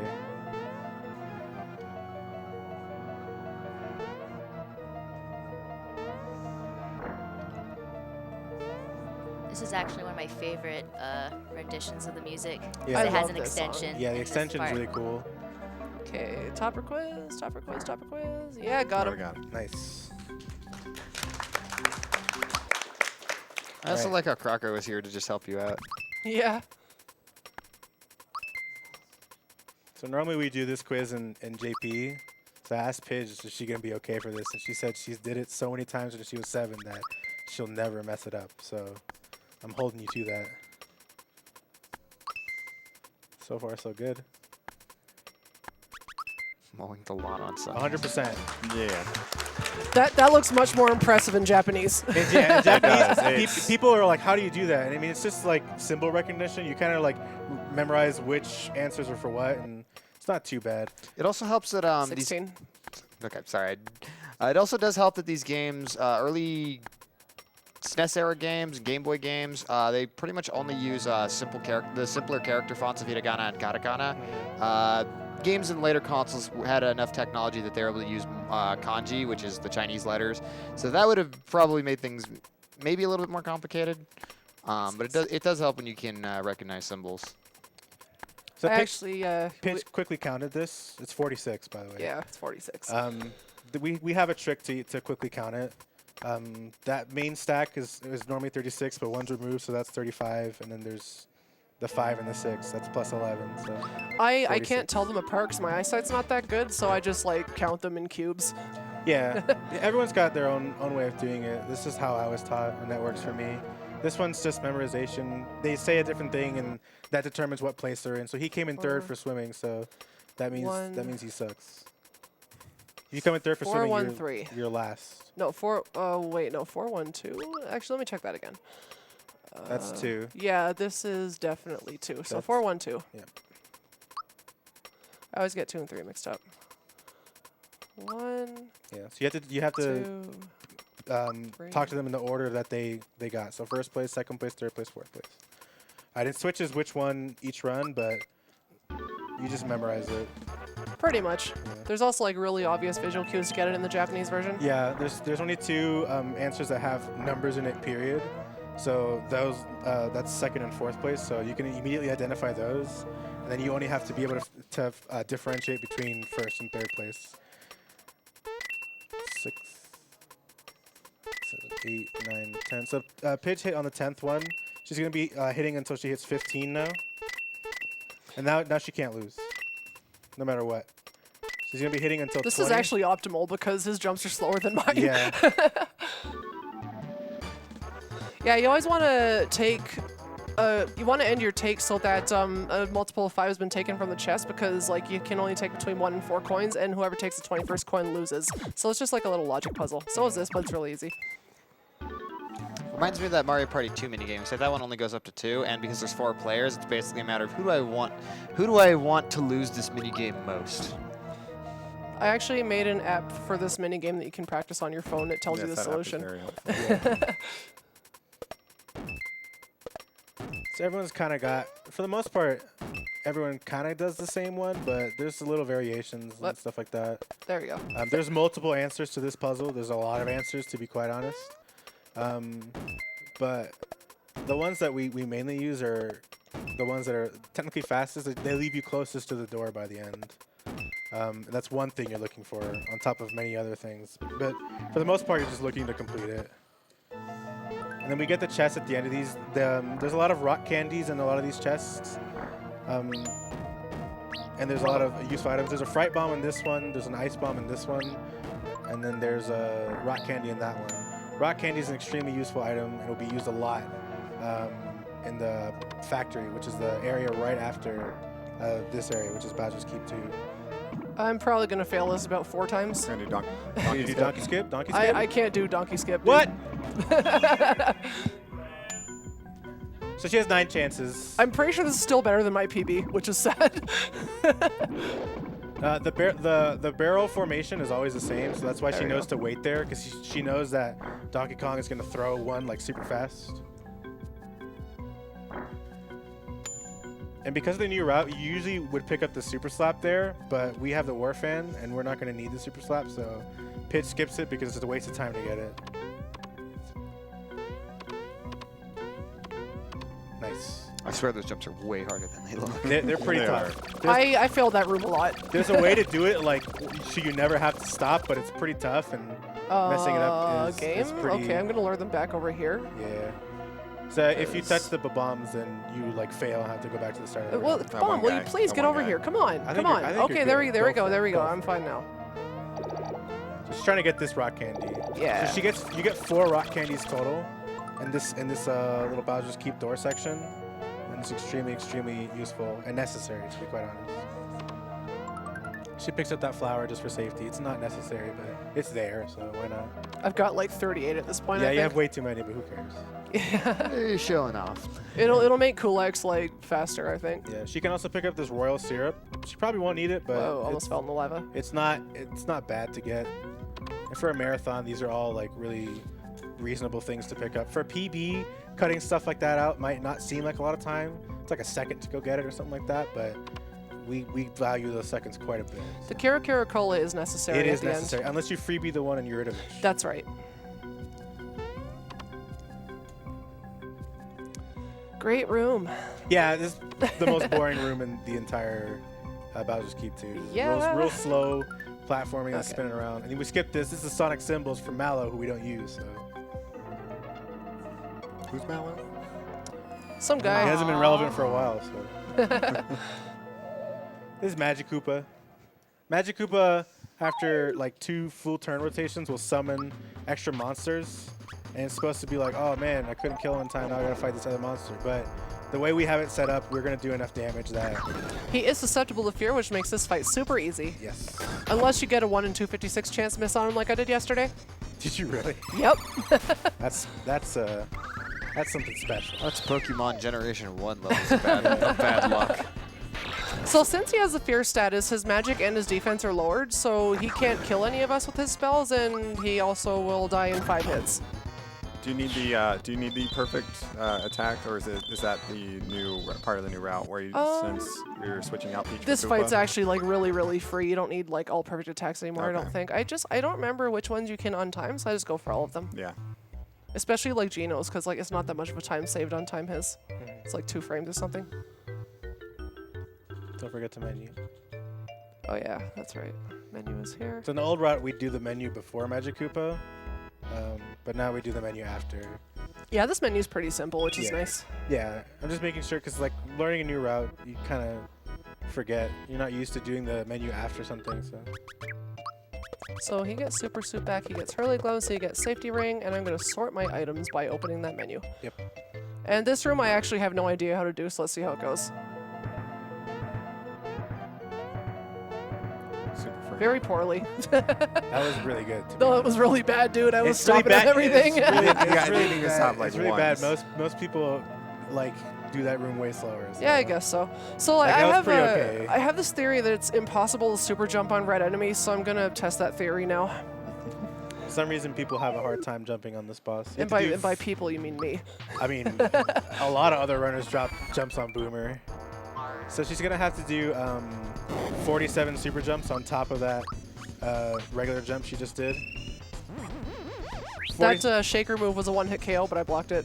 yeah. You can half block it and it leaves you at 1 HP. All right, here we go. I gotta do like 11 3/4, I guess. I count in 4s.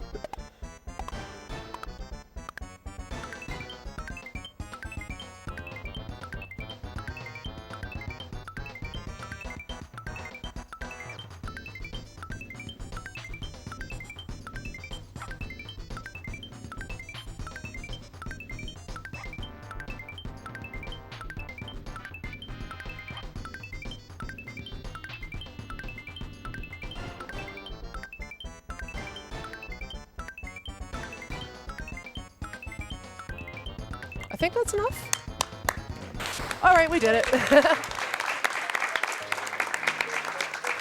Your theory has been debunked. Awesome. I love when I get proven wrong. So this next fight coming up is pretty interesting. Yeah.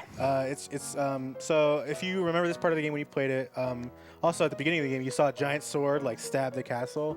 That sword's name is Exor. That's the boss we're about to be fighting right now. He caused an exorbitant amount of issues. Thanks, Paige. Shoutouts to Elminster RTA. No, is that from him? Oh, yeah. Oh boy. So the first thing we're gonna do in the Exor fight, once we get there, we get this nice little cutscene where we get to dance on this little chandelier. Look at him go. I love that they dance Yeah. in this part. Real- Bowser's real- excited. They're real pumped up. So we are going to fight the giant sword. It's kind of a scary fight because he's got 4 components, 3 of which can deal some massive damage to us if we're not careful. So I'm gonna just like try to find the quickest way to get to like the top part of the sword, which like if you destroy a certain part of his face, he loses protection, which means he can start doing damage to the top part of the sword. So there's a certain way that we can do that. We just target one part of his face, and then we just start dealing damage to the top skull up there. Yeah. See, we knock out the left eye. Just one time jump, and then he gets all dizzy. His protection's gone right after that. I wonder what this attack does. So we're gonna start doing damage to the top of it. All right, we dealt all of his health and then some on top of that. We did 9,999 damage, and now Exor is dead. He has been defeated. So what likely happened is when Exor's protection was, as far as I'm aware, when Exor's protection is removed, it kind of removes the boss flag on the main head there, and so you can use Geno Whirl, which, if you done correctly, you can do max damage, and so it's the only boss you can do that on. Yeah, it's a big oversight in terms of just, it's like the flag is missing to make that not like, that doesn't work on any other boss except for Exor. I'm kind of wondering if like the early days of this game's run, if people were doing that fight kind of as intended, and then somebody just came in, maybe somebody found that out by mistake in their childhood and just like, oh yeah, you can do this, and just everyone's mind was blown. It's possible that like you could have looked it up in Lazy Show. I mean, I don't know how they found it. I'm still a relatively new runner, so I kind of came in Me too. when everything was already established, and people already routed everything. And I'm just like, I'm gonna do that. Everyone else is really smart. This cutscene's really amusing. Just Bowser says he's trying to team up with you to just, I don't know, it's kind of heartwarming, but he's like, I have to keep face here. So he's like, I'm teaming up with you cretins to just for totally selfish reasons. Yeah, Bowser's been having like some serious issues, like debating on what he wants to do. I'm making an alternate universe save here for Kulak's fight. Factory's a really interesting place for platforming, especially.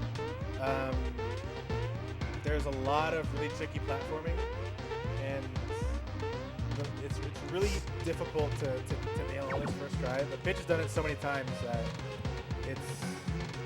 I want to say she's gonna nail it every time, but it's tough. It's not always easy. Sorry, I think That's his pretty mic. hard to do. I think his mic is up there for a second. So what Daniel was saying was that yeah, the platforming there can be extremely tricky. Basically. Shoutouts to I think Countdown. I need my notes again in this You doing the fight. jump? Yeah, I'll try it.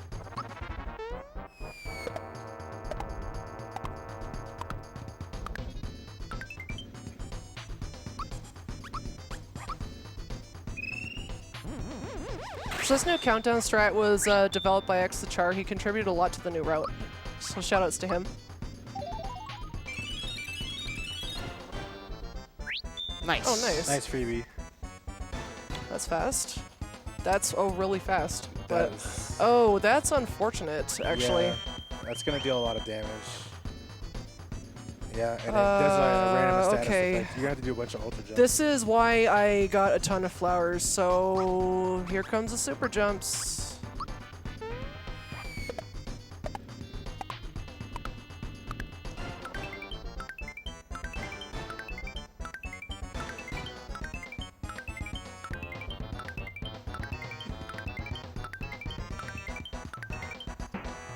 Nice. Nice physical. Okay, Okay. thank goodness he didn't recover the. Yeah. So, Okay. so he has a chance to target the little bells. They're called dingalings with that, and that means you'd have to do even more super jumps, and it would be a big pain and waste a lot of time. But after she super jumps this, she's just gonna just keep physicaling. Oh, whoops! I didn't do enough. That's okay. I That's can just punch him. Yeah. I miscounted my jumps there, but it's okay because I can just do that. If I remember correctly, this boss also has an insta kill at a certain time, or just like a really powerful attack on you too. So yeah, each time has a different attack. 7 o'clock is always Water Blast. Mario has the super suit on, so he can't technically be insta-killed, but he can still take damage from certain things. He took greatly reduced damage from that Water Blast. And she's just gonna super jump the rest of the boss out, so I think she'll just kill him with this right here. I have no idea how many to do, so I'm just gonna keep doing them. Yeah, just freestyle it. I've actually never seen this pattern of RNG on Countdown, but I do have the notes for it. So like I knew exactly what to do in case this came up, which has never happened to me in practice because it's extremely rare for double time as marching on to happen. So that's just why I was going for all those flowers in the route, just in case this happened. I think that should be enough. Yeah. Meanwhile, Yeah, she just, that's that was a lot of damage. That's a little excessive. meanwhile, she just motor mouth while going through the while doing super jumps. Sometimes I can do that. Sometimes I can get away with it. Yeah, I mean, it becomes second nature after a while. Countdown is like a big RNG swing of the fight, so. The jump, Oh, I missed it. that's I'm gonna. not, that's not the That's jump. not the jump. Oh, okay, fine. I'll do it safe. Sorry, Albrecht.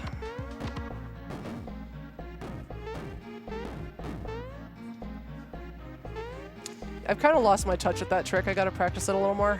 So you also have to be careful of these replicas of bosses that you fought so far, because you can't escape from them from a brick. You can. Some of them you can. Some of them Actually, you yeah, all can. of them you can. They're just Yeah. like annoying. Oh wait, I'm thinking of the Yeah, Eurovich one. there's a machine. So they're called like machine-made versions of Oh, these really? various bosses. That looked like a skip. So this is machine-made Bowyer. There's Okay, a boss yeah. later called machine-made Eurovich. That's an actual boss. Yeah, You can't run away from that one, but you can run away from all these guys. but it's still it is still. No. I almost got it. Yeah. Oh. She almost got the fax accent. This is That's the really worst annoying. one. Yeah, it's a really long. Hey, this also happened in my PB. Yeah, so these black Axum Rangers take 2 actions per turn. you want physicals. It's the fastest attack. Ideally, you don't want him to do anything. But Dang. that's rough. It's okay. We'll get out of here. Yeah, she'll get out alive. You're no pretty matter much what. invincible super suit, so it's like whatever. It's just slow. I was a little too risky with my movement there. I really should have waited, but I didn't want to. You gotta go fast. That's what happens when you get greedy. Yeah, what she was doing there was we call fast axioms. It's just to jump over them really fast. It's kind of tough to do fast axioms after failing the bowyer skip that she did there. It's possible. It's tough. This is unreal, dude. Yeah, RNG. Nice block. Oh, whoops. Hey, there we did it. So she's gonna grab the mushroom. Actually, you know what? I'm gonna make a brief save here for Earthlink. I'm not gonna do a mushroom. I think I should do something else. It's only got 2 mushrooms. And actually, you know what? I'm gonna be able to buy some more like right after this anyway. So sure, I'll use the mushrooms. So this is machine-made Yurtovich. You remember Yurtovich from earlier? It looks the same, but strat's way easier. You're just gonna be doing. I think for the new route, it's like 37, 39, something like that. 37, I believe. And it just kills him in one go. Yeah, because I usually try to do that instead. You don't like using the. You bad at timing shocker. Yeah. That was when I was bad at Shocker. Nice. Yeah. That was all right. After that shameful display of axioms. So I assume that one's not actually resistant to jump? No. All right. Also, I mean, it might be, but you have the super suit and the attack scarf, so like, it could be that you just deal so much damage it doesn't matter. It's one of those two things. It doesn't really matter. It's just the fact that it works. This fight can be pretty scary. Earthlink is we call this fight Earthlink. Technically, it starts with Cloaker and Domino. We're gonna be attacking Domino. I believe Domino's the one on the right. That's right. Yeah, Domino. We're gonna be attacking Domino and looking to kill Domino first. It's kind of interesting what they did with this fight. Depending on which one you kill, the second phase of the boss is different. Free. I think in a casual playthrough they recommend you actually leave Domino, but for a speed run you kill Domino instead. All right, got him. So this enters the next phase of the fight. Cloaker is gonna jump on top of this giant robot snake called Earthlink. Earthlink is pretty powerful. It's definitely a spooky enemy.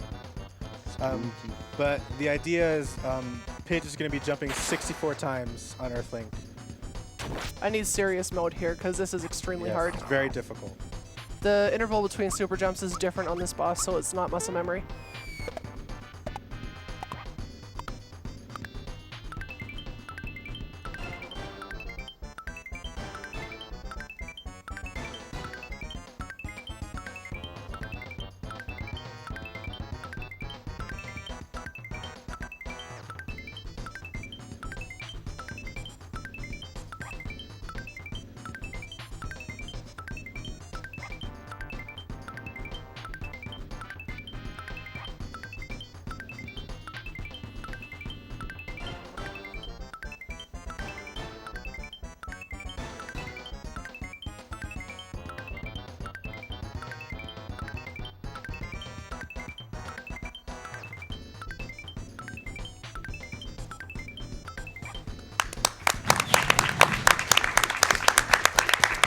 That was exactly 64, which is just enough to kill him.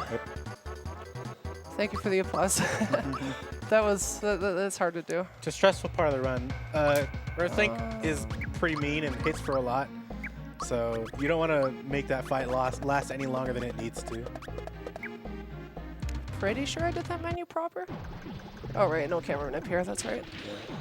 So this is like leading into the final stretch of the game. There's like these 3 mini bosses and then one more boss before the final boss, which is Smithy. So this is these are the Mad Mallets, I believe. That's what they're called. This is the return of Pink Gino. Yeah, Pink Gino comes back. you're gonna be seeing a bit more of Pink Gino, and also Blue Gino right behind. So we give Peach the Super Suit and Troopa Pin because Super Suit is just an overpowered stat boost, and Troopa Pin gives you 1.5 times damage multiplier as if you had already gotten a Geno boost for your attack only. So she just deals enough damage to beat all these guys. And the reason that we give her these special attacks is because she has the highest magic stat in the game. So giving her those boosts on top of her already OP magic stat with these extremely powerful spells is like just a recipe for a ton of damage.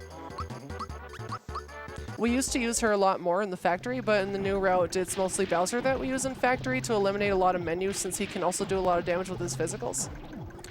Yeah, and also the new route lets Bowser survive one of the strongest attacks on Countdown, which was the previous boss, that clock. He has an attack called Dark Star, which would normally one-shot Peach if you had Peach in that fight. But because of the new route and the HP level up he gets, he survives with 1 HP, which makes that fight a little bit safer. Oh, I just realized. What's up? I've got a ton of rock candies from Super Jumping Countdown. Oh, man. This will be interesting. You're just going to chuck them all at Gunyo? I think I've got 4. I only need to chuck 2 at Gunyoke, and then I got 1 for Director and 1 for Smithy, which means I can use the old strats. Yay. Well, old-ish strats. We still use the Mega Glove. Okay, I normally don't do this in my run attempts, but I'm going to do like a little safety menu here and buy some healing items. Okay, I don't need that many. Okay, maybe I'll sell a couple of these maples and a max. And that looks good, actually. Yeah, you can't have your inventory full after that menu because Toad gives you rock candy, and you really want it. So you need at least 1 space open. Remind me to menu after this fight. I don't want to pull a Dorkmaster Fleck and forget. Boom. Shots fired. He fires that shot at himself every chance he gets. It's okay. And he goes by that name. It's not just her calling him that. Yeah. He's another Mario RPG runner who's also from Toronto, so he's one of my best friends. Yeah, he's awesome. Shout outs to Fleck. He's probably asleep right now. It's almost 2 a.m. in Toronto. Oh, wow.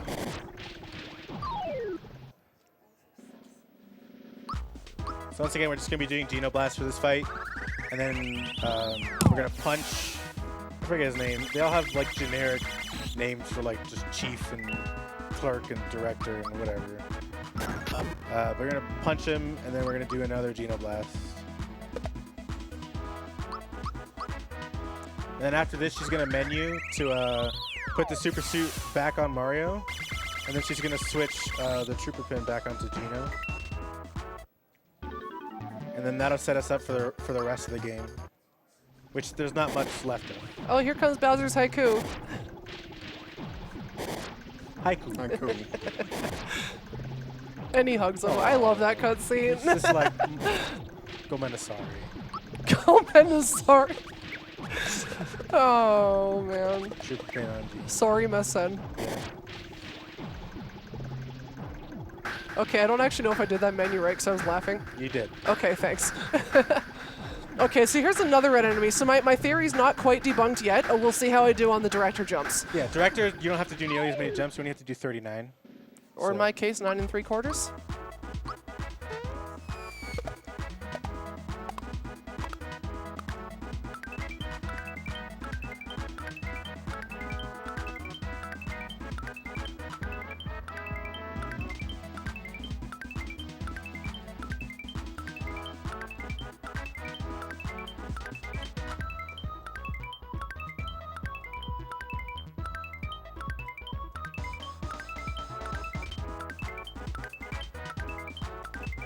Okay, that should be it. 707 is about right. Right. Yeah. So we don't kill him in one go. It's just because it's faster to I've got throw 5. 5 rock candies. Wow. It's because it's faster to do 39 super jumps and then throw a rock candy than to do the remaining 300 damage that he has left in super jumps. And also you want to kill the pounders. Yeah, you have to kill them too. They're also required to kill.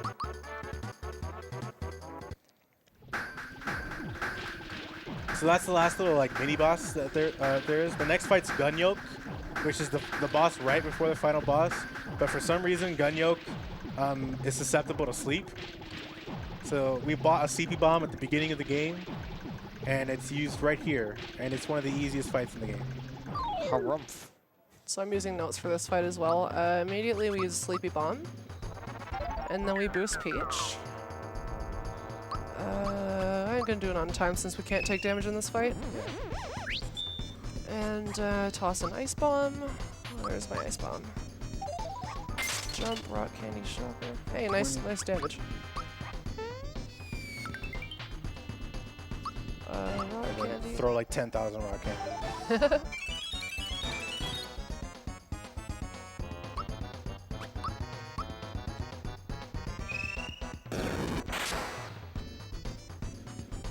Attack the Factory Chief. And use another Rock Candy. And this should do it unless I mistimed one of my jumps, which I think I might have done, but I can probably just like toss something You at can him. probably just attack him. Oh, You're good, okay, you're I good. did it right. I'm gonna make a safety save because we are coming into the final boss. Which I thankfully have a Rock Candy for. Oh, I hate not having a Rock Candy for this fight. It I takes think so you have long. 2. Oh, I've got lots. I can use the second one on Smithy too. Yeah. So once she hits that button, she'll be taking a little crane and taking down a little pipe, and then she'll encounter the final boss of the game, Smithy, leader of the Smithy gang. I wonder where they got the gang name from. Yeah, it's a mystery.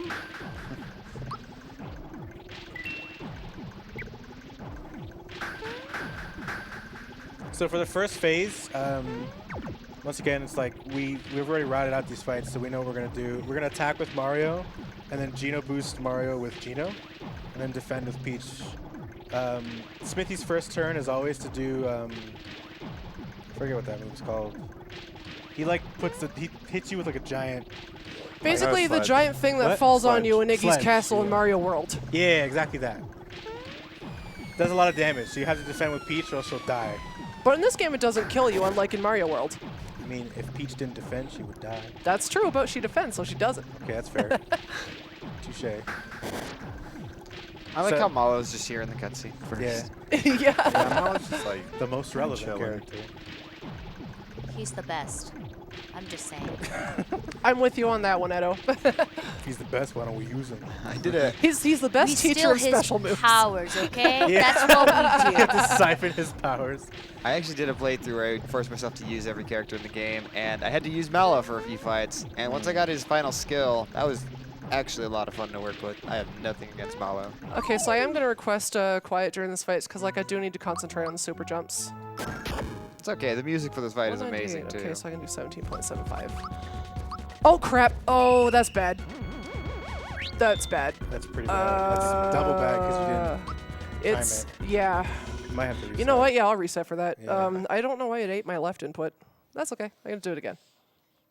Yeah, so she's supposed to Geno boost Mario there. Yeah. Geno boosting Geno on the first turn is worthless. Geno's the least valuable character in this fight. he's gonna be the last person. He you ever dies like boost. immediately in the second phase, and it's Yeah. like, pff, okay. Yeah, it's not a big deal. See ya, Gino. You mostly just want Mario and Peach alive. But you can even do it with just solo Mario in certain scenarios.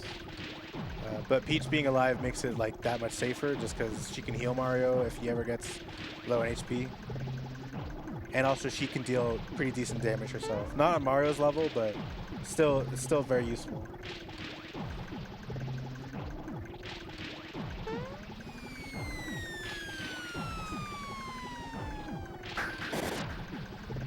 And there's one thing I really do like about this boss, is that you always hear about him, but you never see him Yeah, until right the now. very end. I thought he was the big sword. I thought that's who Smithy Yeah. was. I always thought the big sword was Smithy.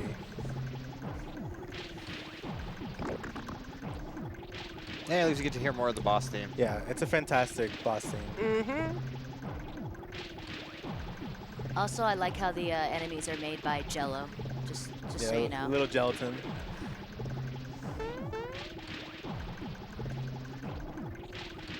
All right, good luck, bitch.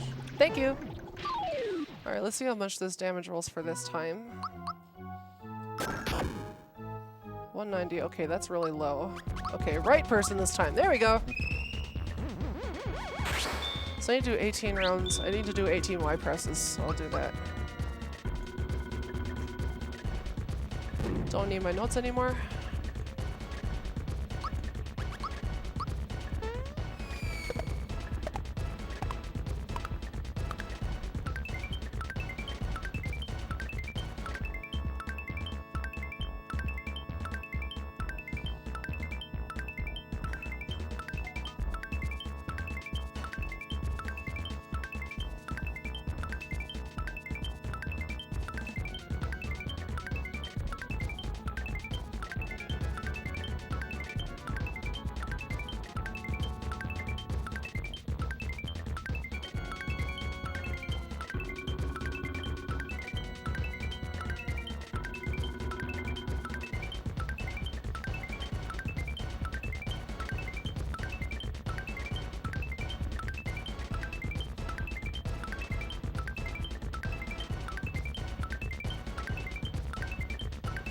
Okay, that was enough.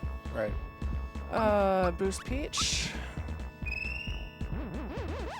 We do just barely enough damage with super jumps plus Mario's attack to be able to take him out with whatever the strongest attack item we have is, to deal just barely over 200 damage. We want to end on Peach's turn because, oh, nice freebie. We want to end on Peach's turn because when we end phase 1 with Peach, phase 2 we get a free round of 3 hits from all 3 of our guys on Smithy in his first form, which is unformed. On his first turn, he will always transform his head into one of 4 forms, either a tank, a bomb shelter, a treasure chest, or a mage. And each one of those has different weaknesses and different strengths. But the first unformed head just kind of gives us like a free opportunity to do about 800 damage or so before we move on to like super jumping the tank head and doing some other stuff. It's just like, it's just nicer to do it that way and deal as much damage as we can because he's very, very resistant against Peach and Gino's attack power, so we try to get out as much as we can right now. Yeah, it's basically free damage because his first turn is just the switch, and then you get your turn again if you do it this way. And then we're going to be looking to be doing 100 tank jumps, which is 100 super jumps on tank head. They're very, very difficult, so once again, we're going to need quiet for Peach to concentrate. If I don't get them, it's not a big deal, but it's better to get them. Yeah, it's not over if she doesn't get them, but it's optimal.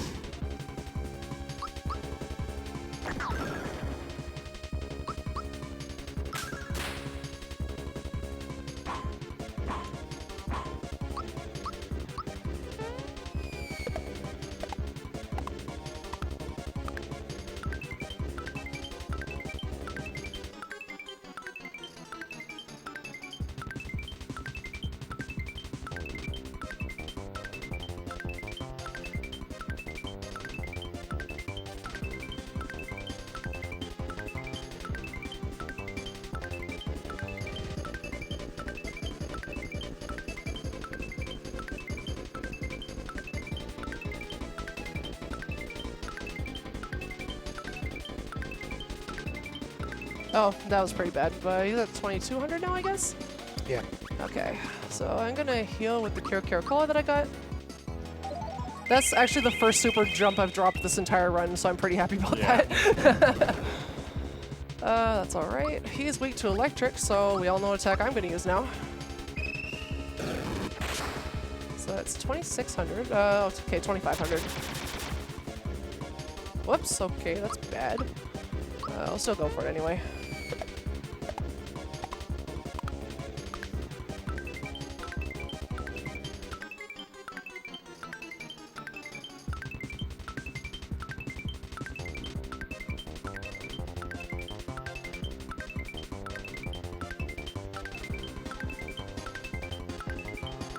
Whoa, that's bad. What am I at now? 3554. Okay. I'm gonna heal Peach just in case she gets hit by a bullet. Oh, and no, it was Gino. Oh, he did. Yeah, it's fine. He's just a little dead. I think I was a little early there. Yeah, I was a little early on my timing. Daniel, what's my damage count? 3924. Okay, thanks.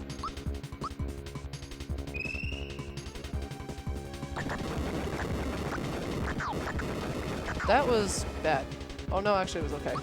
I don't have any fires, so I'm gonna toss some rock candy.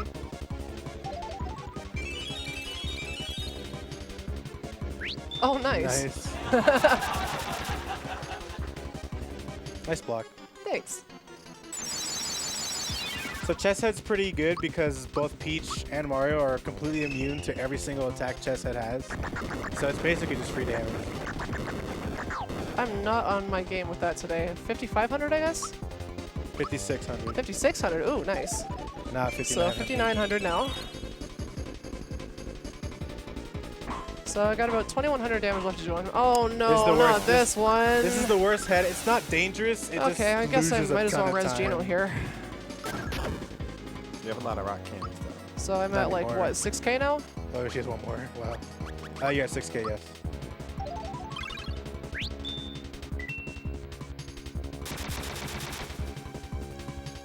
Nice block.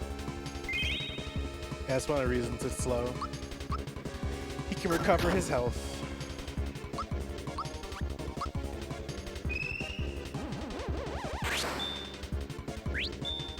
And what Shredder does is it takes all the stat buffs off, so the Geno boost that was originally done on Mario gets negated because of Shredder.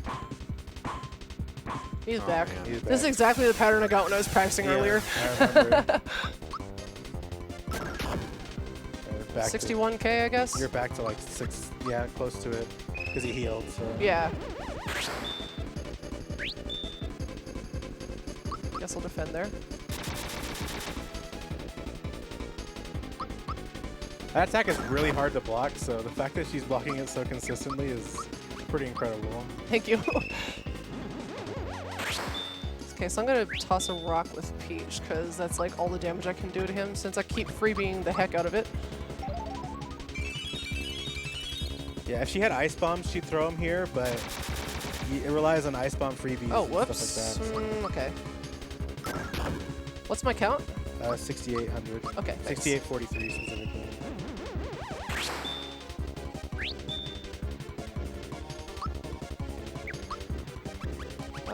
Actually, you know what? I'm gonna be safe here.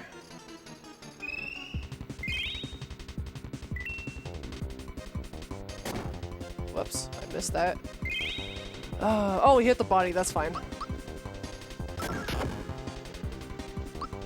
Right bomb.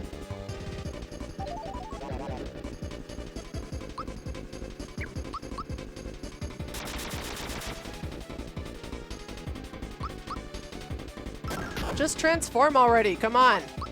He's almost dead. Really? Oh, well, not now, I guess. I mean, I got no attack items left, so. he's at 7481. What's he got? Oh, It's nice. perfect. Nice. This is All right. what I wanted. So normally Mage Head early would be really bad because Mage Head does a lot of AoE spells that do a lot of damage to your party, and it's real spooky. But Mage Head has really weak physical defense, so this should kill him. Yep. There we go. And since we use JRTA timing, that is not time. It has to go to the end of the credits, and then I'll do the Colex fight. Yeah, so it's approximately 11 minutes and 41 seconds. So from now. basically what we're saying, this is a fantastic time for donations. Yeah, it is. I mean, credits are dope, but yeah. The credits are dope. I totally agree with you. I have a bunch, so I'm going to go through a couple of them. I got a $10 donation from Koichi-chan that says, unfortunately missed the Super Mario RPG run. Oh, but can't wait to check out the Final Fantasy 12 run. Let's get that Elder Worm fight in there. Actually, let me double check that to make sure, because we did meet the incentive for fight the first demon wall, so that is going to happen. Let me just refresh to see where we are for fight the Elder Worm. We need 750, and we're at 372. So if you want that to happen, now is the time to do so. Also, I believe everything else in the incentive for Final Fantasy 12 has been met. I think after that is just the bid war for Star Tropics, which Star Tropics 2 is winning. It's at 114, and Star Tropics is at 37. So once again, you want that change, go ahead and donate so now. We got a $10 donation from Anonymous that says, I'm in awe of Pidge's ability to talk while nailing super jumps. Gotta donate for that. Thank you. Tiny Egg donates $10 that also says, go Pidge go! Great game and a fantastic run. Thanks to the entire RPG Limit Break team for pulling off such an awesome event. Another anonymous donation of $25 that says, just found out about this event so many days in, loving what I've seen so far, but wondering if I can catch up on what I missed if the runs are archived anywhere. Either way, keep up the great work. SM RPG runs are always the best. We have Gocha Heels that says, has a $5 donation that says, hey Pidge, I also wear my engineer's ring. And I'm from Wisconsin, USA. Keep fragging out XD. Just to interject for just a moment. So all of the runs for the marathon will be on the Twitch channel and on the YouTube channel, I believe. So you can go ahead and look those up if you want to catch them anytime. Awesome. I just got a message from my brother congratulating me on finishing the run. Aw. Shout out. Thanks, Jeff. Yeah, my brother's name is Jeff. What are you going to do about it, Daniel? It works, it works. Oh, I don't have to mash anymore. I can put down my controller and like rest my hand for a little bit. Actually, RGT sad. For real. Got a $10 donation from Uko that says, hi Pidge. As someone who hasn't seen the SMRPG run before, you're doing a great job looking it really extravagant and fun, and you're performing excellently as well. Keep it up. Put this towards Runner's Choice. Also, Daniel, can you do me a huge favor and ask Boing why he isn't at work? What's your problem? You're getting fired at this rate. What? I'm working right now. What are you talking about? I love this cutscene so much. Yes, this is probably like one of the my favorite endings of all time, just because of its super length. And I know people would be like, credits long, whatever, but this is probably one of the ones that I really love the most. It's a nice reward for finishing the run. Is just a very nice ending sequence. Yay, Malo! And they go all out with the endings in a lot of their games. We got a $10 donation from Poplars that says, I always keep my word. Great job, Edobine. Here's 10 instead of the promised 5. 5 goes to the commentator, and another 5 goes to naming Steiner Arby's for Final Fantasy 9. Oh, that Arby's. Got a $1 anonymous donation that says, Brawl Discord chat says, you're out of control, Pidge. Thanks, Mike Ray. We all miss you. Shout outs to the Brawl community. Nemo2342 donates $10 that says, it's fantastic seeing Mario RPG here in the marathon, and Pidge and the Couch are killing it with their commentary. This is one of the best runs I've had the pleasure of seeing this year. Since my first donation went towards the Kulix fight, it's only fair that this one goes to Runner's Choice. Thank you. That's still going to the FF9 incentive that I mentioned earlier. Kururu donates $25 that says, more FF12 is a noble goal. So splitting my donation between both of the bonus fights. Boy, I'm sorry. There's a lot. That's fine. That's fine. Got an anonymous donation that doesn't say anything, but it's $100, so thank you. Appreciate it. Got a $5 donation from Tyler that says, Super Mario RPG brings me back like 20 years. Thanks for playing this. It was really fun to watch the end. Thanks for watching. $25 from Codepiece that just says, I support this cause and your PB. Thanks. One day I'll get a PB. One day. Got a $5 donation from Anonymous that says, shout out to Edo for being the most enthusiastic announcer ever. Please put this towards Vivi and Quina living happily ever after. I totally agree. It's the best. It really is. What? BB and Quina get married in Final Fantasy 9?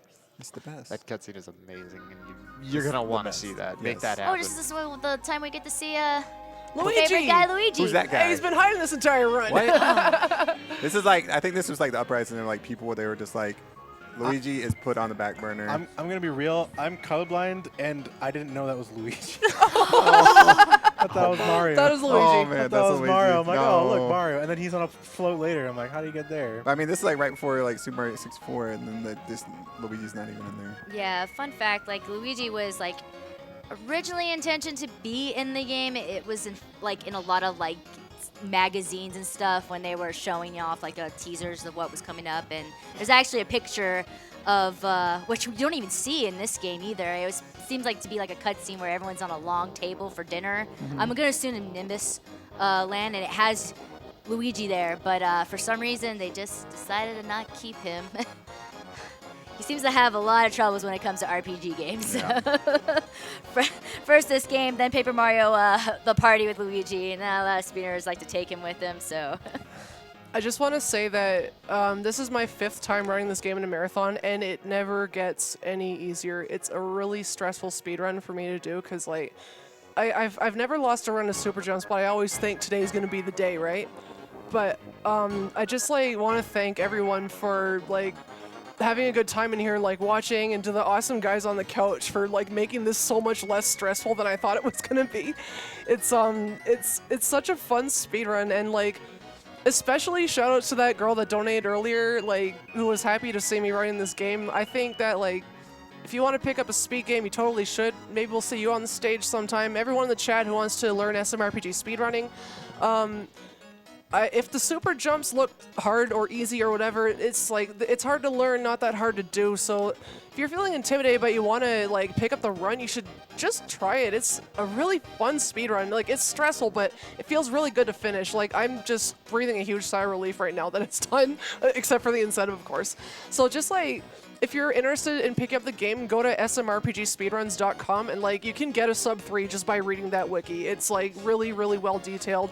Join like the Discord because the Mario RPG community is awesome. Like shoutouts to Mill and Lack and Oxfus and Albrecht and Fleck and Char and everyone else in the chat and all these guys. Sub 3 is free. It's the easiest thing on the planet. Yeah. It's really free. It's like super free. Boing, crying. Boing, you're my #1 student. You will crying. get a sub 3 soon. Why is he your I #1 promise. student? Because you learned from him.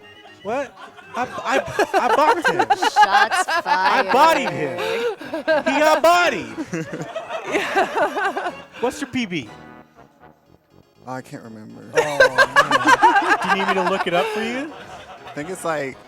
It's like 330. 254, 59. Really? Oh, When yeah. did you get that? You gonna write it? You gonna draw it on your phone again? It's like in like a year from now. A year from now? Oh, a year from the future? Yeah. That's adorable.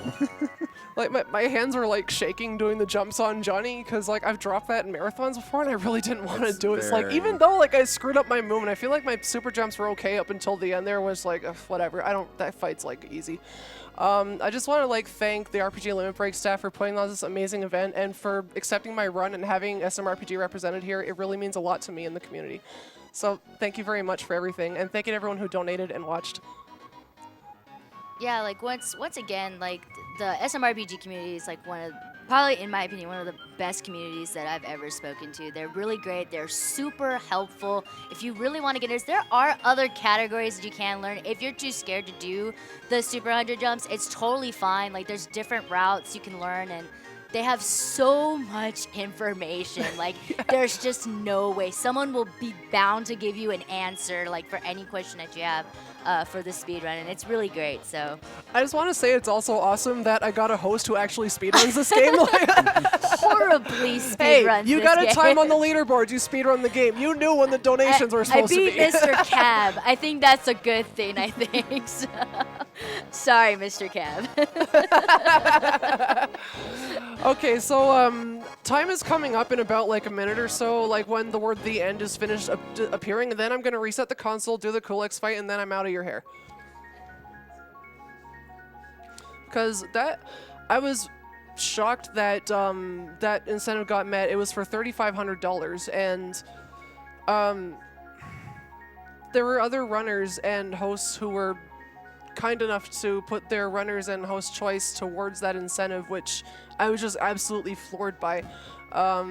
There was like a donation that came in during Secret of Mana that was like over $1,500 that went to that incentive, and when the Earthbound runners told me, I was just like, I just, my jaw just like hit the floor. I was really happy that incentive got met because it was one that I kind of made up at AGDQ, and I've been excited to show it off like in my practice runs and stuff, so I can finally do it on stream.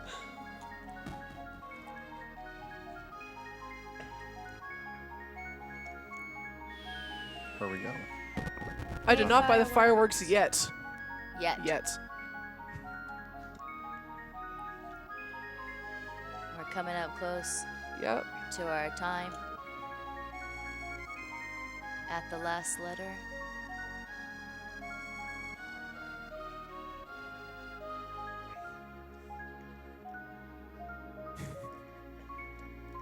Anticipation is killing me. What letter is that? And Time. Dang.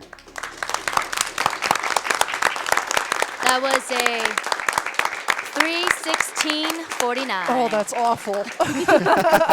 Better than mine, Pitch. Better than mine. It's better than mine, but I've never actually run this game.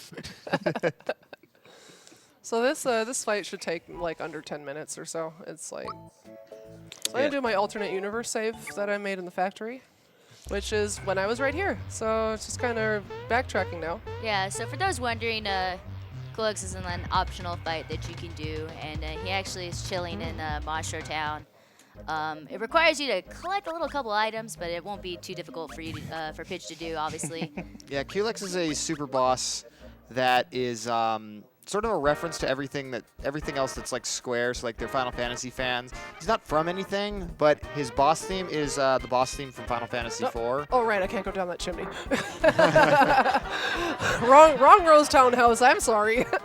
So yeah, his boss theme is from Final Fantasy IV, and it's just like a giant homage to the Final Fantasy influences that went into this game. I forgot the music speeds up when you give it to me. He's just so hype about it. Well, that's my story. So you're in the scene. Sure, I finally have it. This is extraordinary. Hey guys, you don't have that fertilizer from this tribe. Like, my favorite friends back this guy. I look for a paint on the quest, even try being valid fail. They've traveled around the world and paid for lifetime stuff like fertilizer got there. Short attention span. One actually interesting thing, I remember looking up the word Culex, and I think it has like something to do with the species name of a mosquito.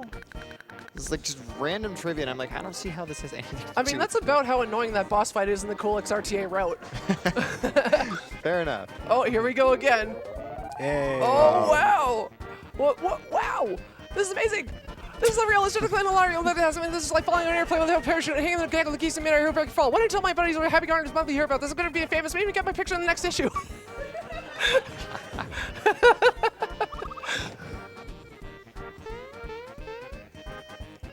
So she has to get the seed and fertilizer to go up to this cloud.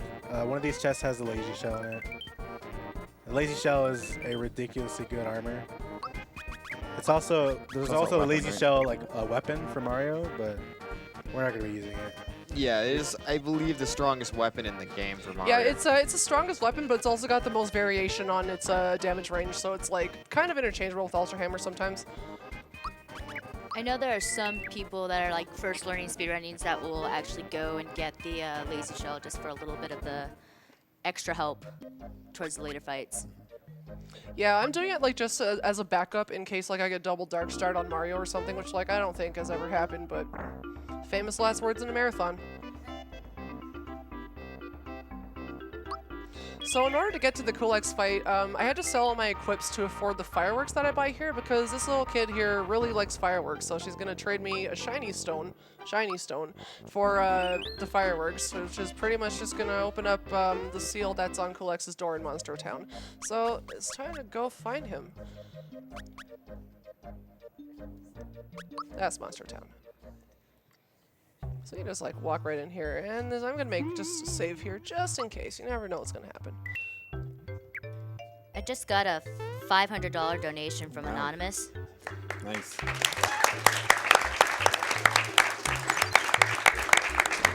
That simply says that donation total needs to be higher, and maybe I'll give people a reason to donate more. PSI Toast Omega. Okay, so this is a very super jump heavy fight, so I'm going to be trying to do that, but he's a floating boss, so good luck with the floating hitbox.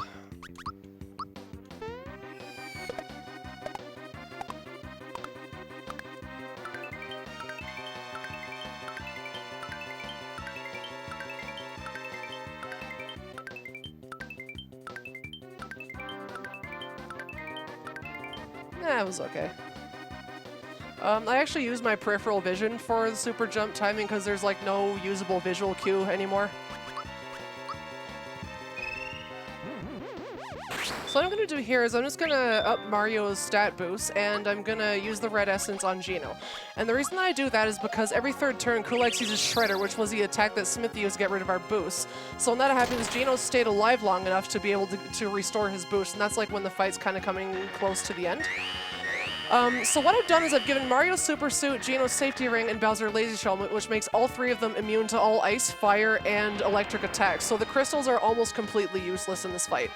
The one thing to worry about is Earth Crystal can do a lot of damage to Geno when his red essence wears off, and Coolx can just do a lot of damage in general with his Dark Star and physical attacks. But I'm going to super jump him anyway.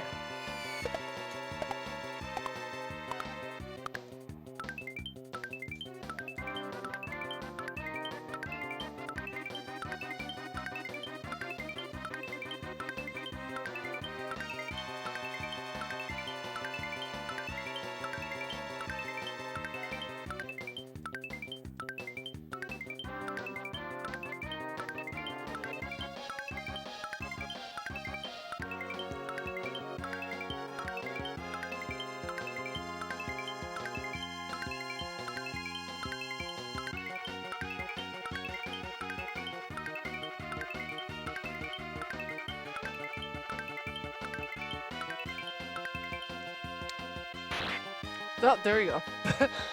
I'm gonna have. Hey, remember that item that I had a ton of? Oh yeah, I'm gonna use those. It's pretty convenient.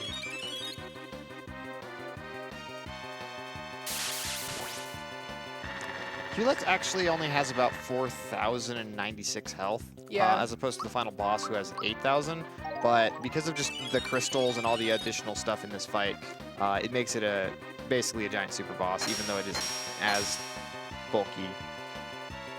It hits a lot harder normally.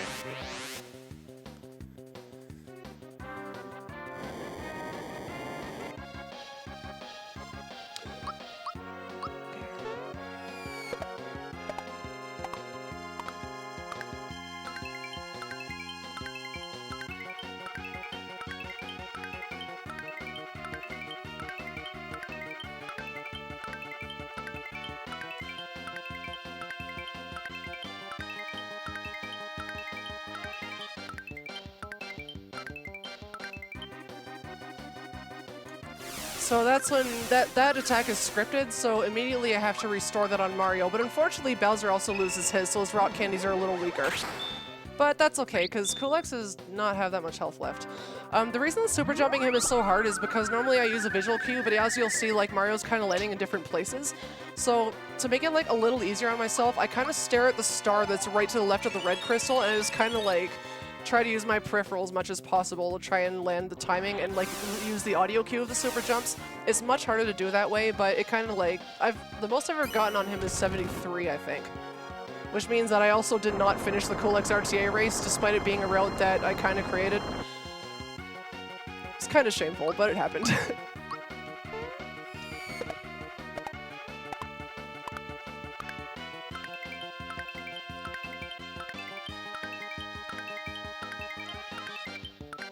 Oh, that was really bad, but it doesn't matter. We are out of everything, so there we go.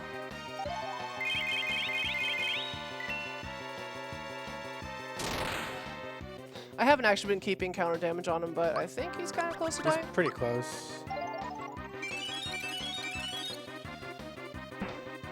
Okay, yeah, he's probably not got that much left. So we're going into turn number 5, which is about how many it takes on average for me to kill him. So Mario's not going to take very much from that, especially not after the Kira Kira Cola.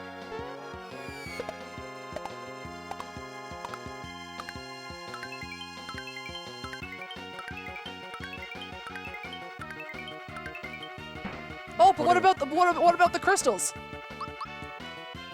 Oh, well.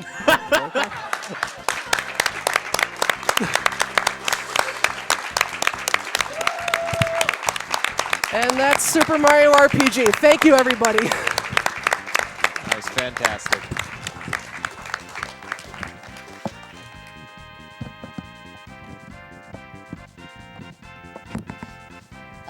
Just so you know, before you leave, I just got a, from Brown Man that just has a heart, but he donated $1,000. Thank you.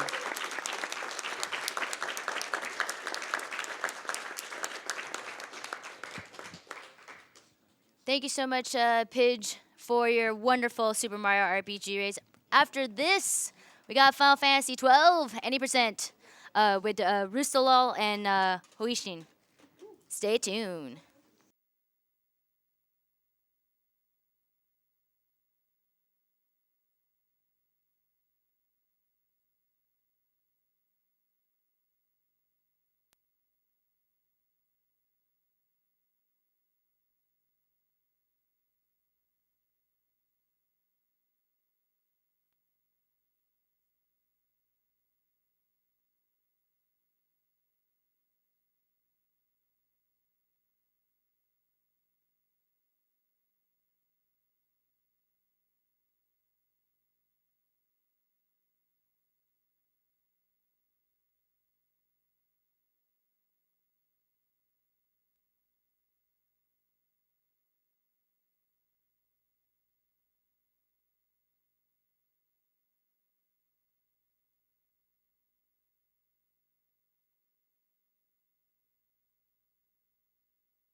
Welcome back to RBG Limit Break.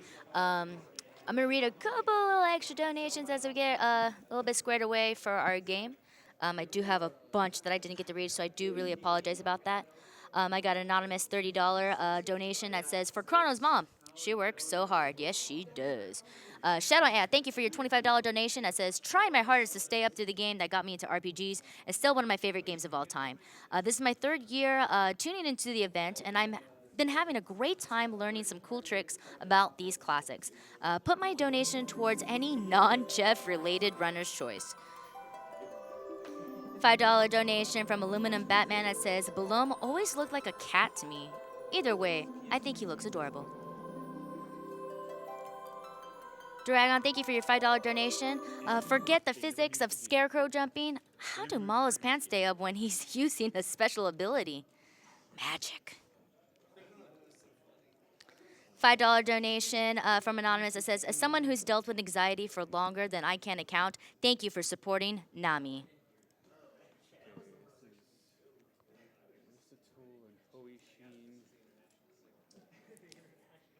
Got a $25 donation from Fiend Narok that says, best Super Mario rapper.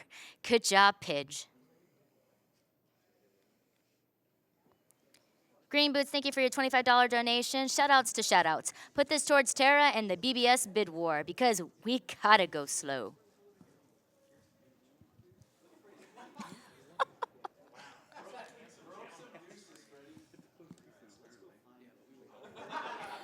So suspenseful. $5 from Kofaze that says, amazing run, Pidge. Always feels good to have someone to look up to. Can't wait for that awesome Earthbound race. $1 donation from Zeldon567 that says, donating to hopefully hear one of Edo's famous Poyos. My goodness, we don't even have a Kirby game in here, but Poyo! There you go. Thank you, Pollux, for your $25 donation. Nothing said, but you know what?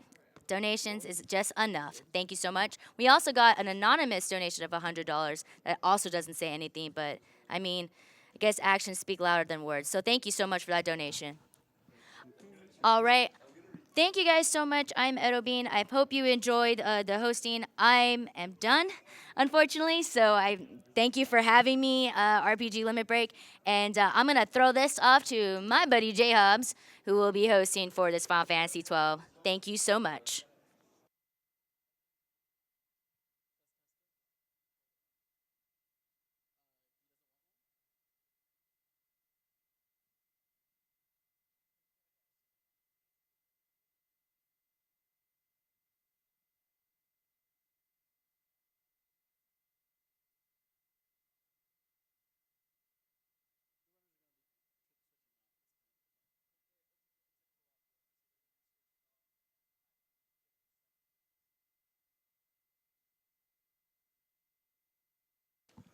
Hello, everyone. Thank you, Edabine, for doing as much hosting as you possibly can. And I'll be your late night shift for tonight. I'm Jay Hobbs. So let's get through some of these donations from all of you awesome Super Mario RPG people. We have $25 from Patamon, who says, having known many people throughout my life who have dealt with mental issues, I want to donate during the event to help everyone in need. Not everyone can afford the help, and I hope that in the future this won't be an issue. We also have $50 from Allodude, who says simply, have a nice day. $25 with no comment from Michael Storm, Caldrum. Another $25 from Plithnar, says, absolutely love Final Fantasy, and I'm happy to be able to donate to an amazing cause. We have $25 from Anonymous, says, I wanted to donate during my favorite RPG when I was a kid. Enjoyed all the original characters and to donate to such a good cause. Good luck through the rest of the week. $5 from Anonymous that says, FF12 hype. We have $25.69 from Generic Gamer / Peter, who says, hi, Pidge. CEO Dreamland was cool. Hope to come to a speedrun event or see you at another cool event again. Pizza buddies for life. Donation for Runner's Choice. We've got $15 from Miss Lady Goat. Nami is a charity close to my heart and makes me so happy to be able to give my support and see some sweet speedruns. Thank you all for the fantastic runs and for supporting such a great cause.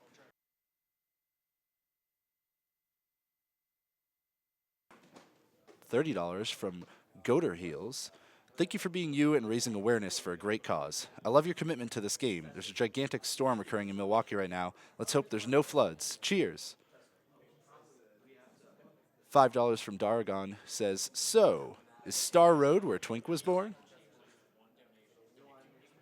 We have $19 from Drifting Skies, who says, I do apologize that I can't watch the rest of the run live, but I have to get ready for more runs tomorrow morning. $19 for Sub 2 Minecart, half to Zoda's Revenge, and other half to Pidge's Choice. Pidgeler's Choice is actually what he wrote. Good luck on the rest of the run, and remember, save the puns, kill the memes. $40 from Anonymous, who says, glad I can finally make my first donation to RPG Limit Break. Thanks to the organizers, thanks to the runners, and since the SMRPG donation goals are met, let's get to 4,000 for Kingdom Hearts Level 1 Sephiroth. We have $10 from Anonymous, who says, nothing clever to say, just wanted to donate during the run of the first RPG I ever played. This game is nearly perfect, and I'm glad to see it run in a marathon. Thanks to the event staff, the commentary, and the runner. Also, happy birthday, Solomon. Glad those are still coming in. We got $5 from Koopas from Mars. Says, we've already almost broken last year's record of 75,000. That's incredible. Let's keep it going and reach 100,000 and beyond this year. Loving this run, Pidge. Keep it up. $5 from Denki Kang. Says, great run so far. Loved SMRPG as a kid. Belome is totally the original cat dog. We have $5 from Anonymous with no comment. We have a few here with no comment, so I'm just going to blaze through these real quick. 25 from Baron Von Bowser, 25 from Travels by Fire, 25 from SXY Polar Bear, and 25 from Model View Gary. 5715 from Dr. Bobtastic. Thank you all. And we have $45 from Jeff CZ. Says, thanks for supporting a good cause and playing one of my favorite games.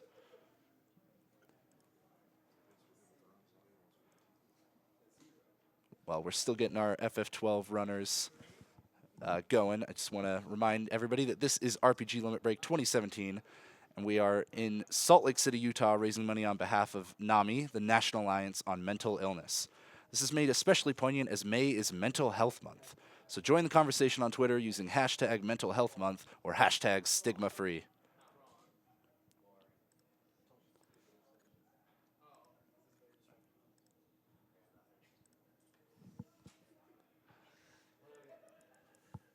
Remember to keep those donations flowing, guys. We're looking to get that $100,000 mark this year. That'd be amazing.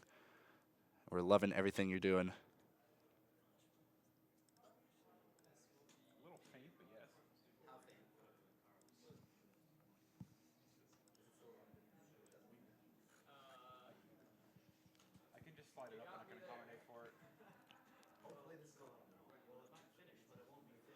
Remember, everyone, during the event, you'll hear us talking about incentives and prizes. This means that you get to vote with your wallet to name characters, get our runners to complete difficult or ridiculous tasks, or help pick which story you get to see in certain games. You also become eligible to win prizes donated by community members. All donations do go to NAMI, the National Alliance on Mental Illness. For more information, check the channel bio for a link to the 2017 tracker.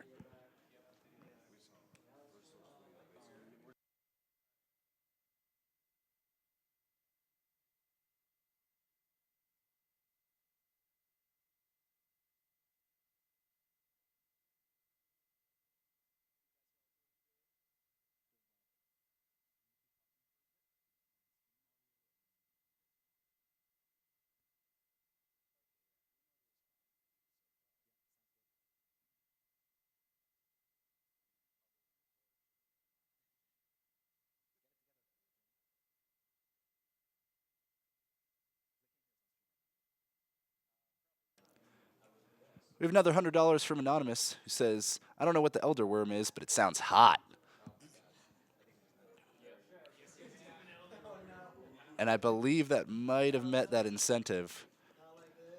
We'll check on that for you in just a moment.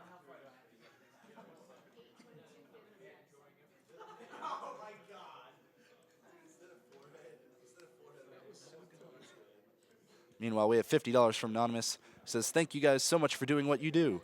I've been struggling with depression and anxiety since I was a child, and events like this make me thankful that I've come this far. Keep doing what you do, and I love you all. We love all of you too out there. And yes, I can confirm we have met the Elder Worm incentive, so thank you all for your generosity. We'll be getting these runners to fight Elder Worm, and from what I can hear, they're not too happy about it, so that's always a good time.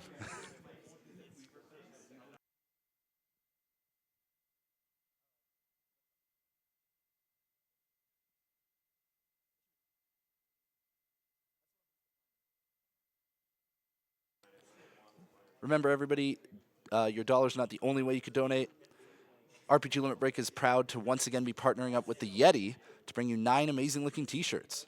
Head over to theyeti.com, which is THEYETEE.com/RPG Limit Break, to take a look at the designs, pick up the ones you want, and know that $3 from every T-shirt purchase will be donated to NAMI. Remember, Yeti is spelled YETEE, and that is theyeti.com/RPG Limit Break.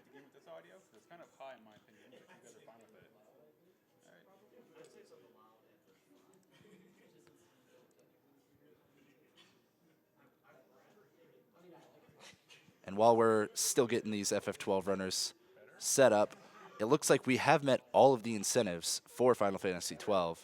However, we do have plenty of incentives and bid wars for all of you to donate to. We have for Star Tropics for Star Tropics or Zoda's Revenge, Star Tropics 2 any percent, where you get to choose whether Dark Terex will run Star Tropics 1 or 2. Currently, Star Tropics 2 is in the lead, $119.50 to $37 over Star Tropics. So if you want to see Star Tropics 1, you're going to have to start bringing those dollars in.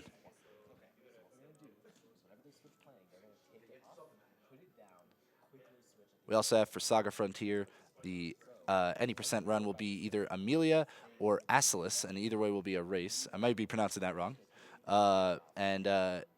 Right now, that is actually a pretty heated bid war. $180 for Asilis and $130 for Amelia.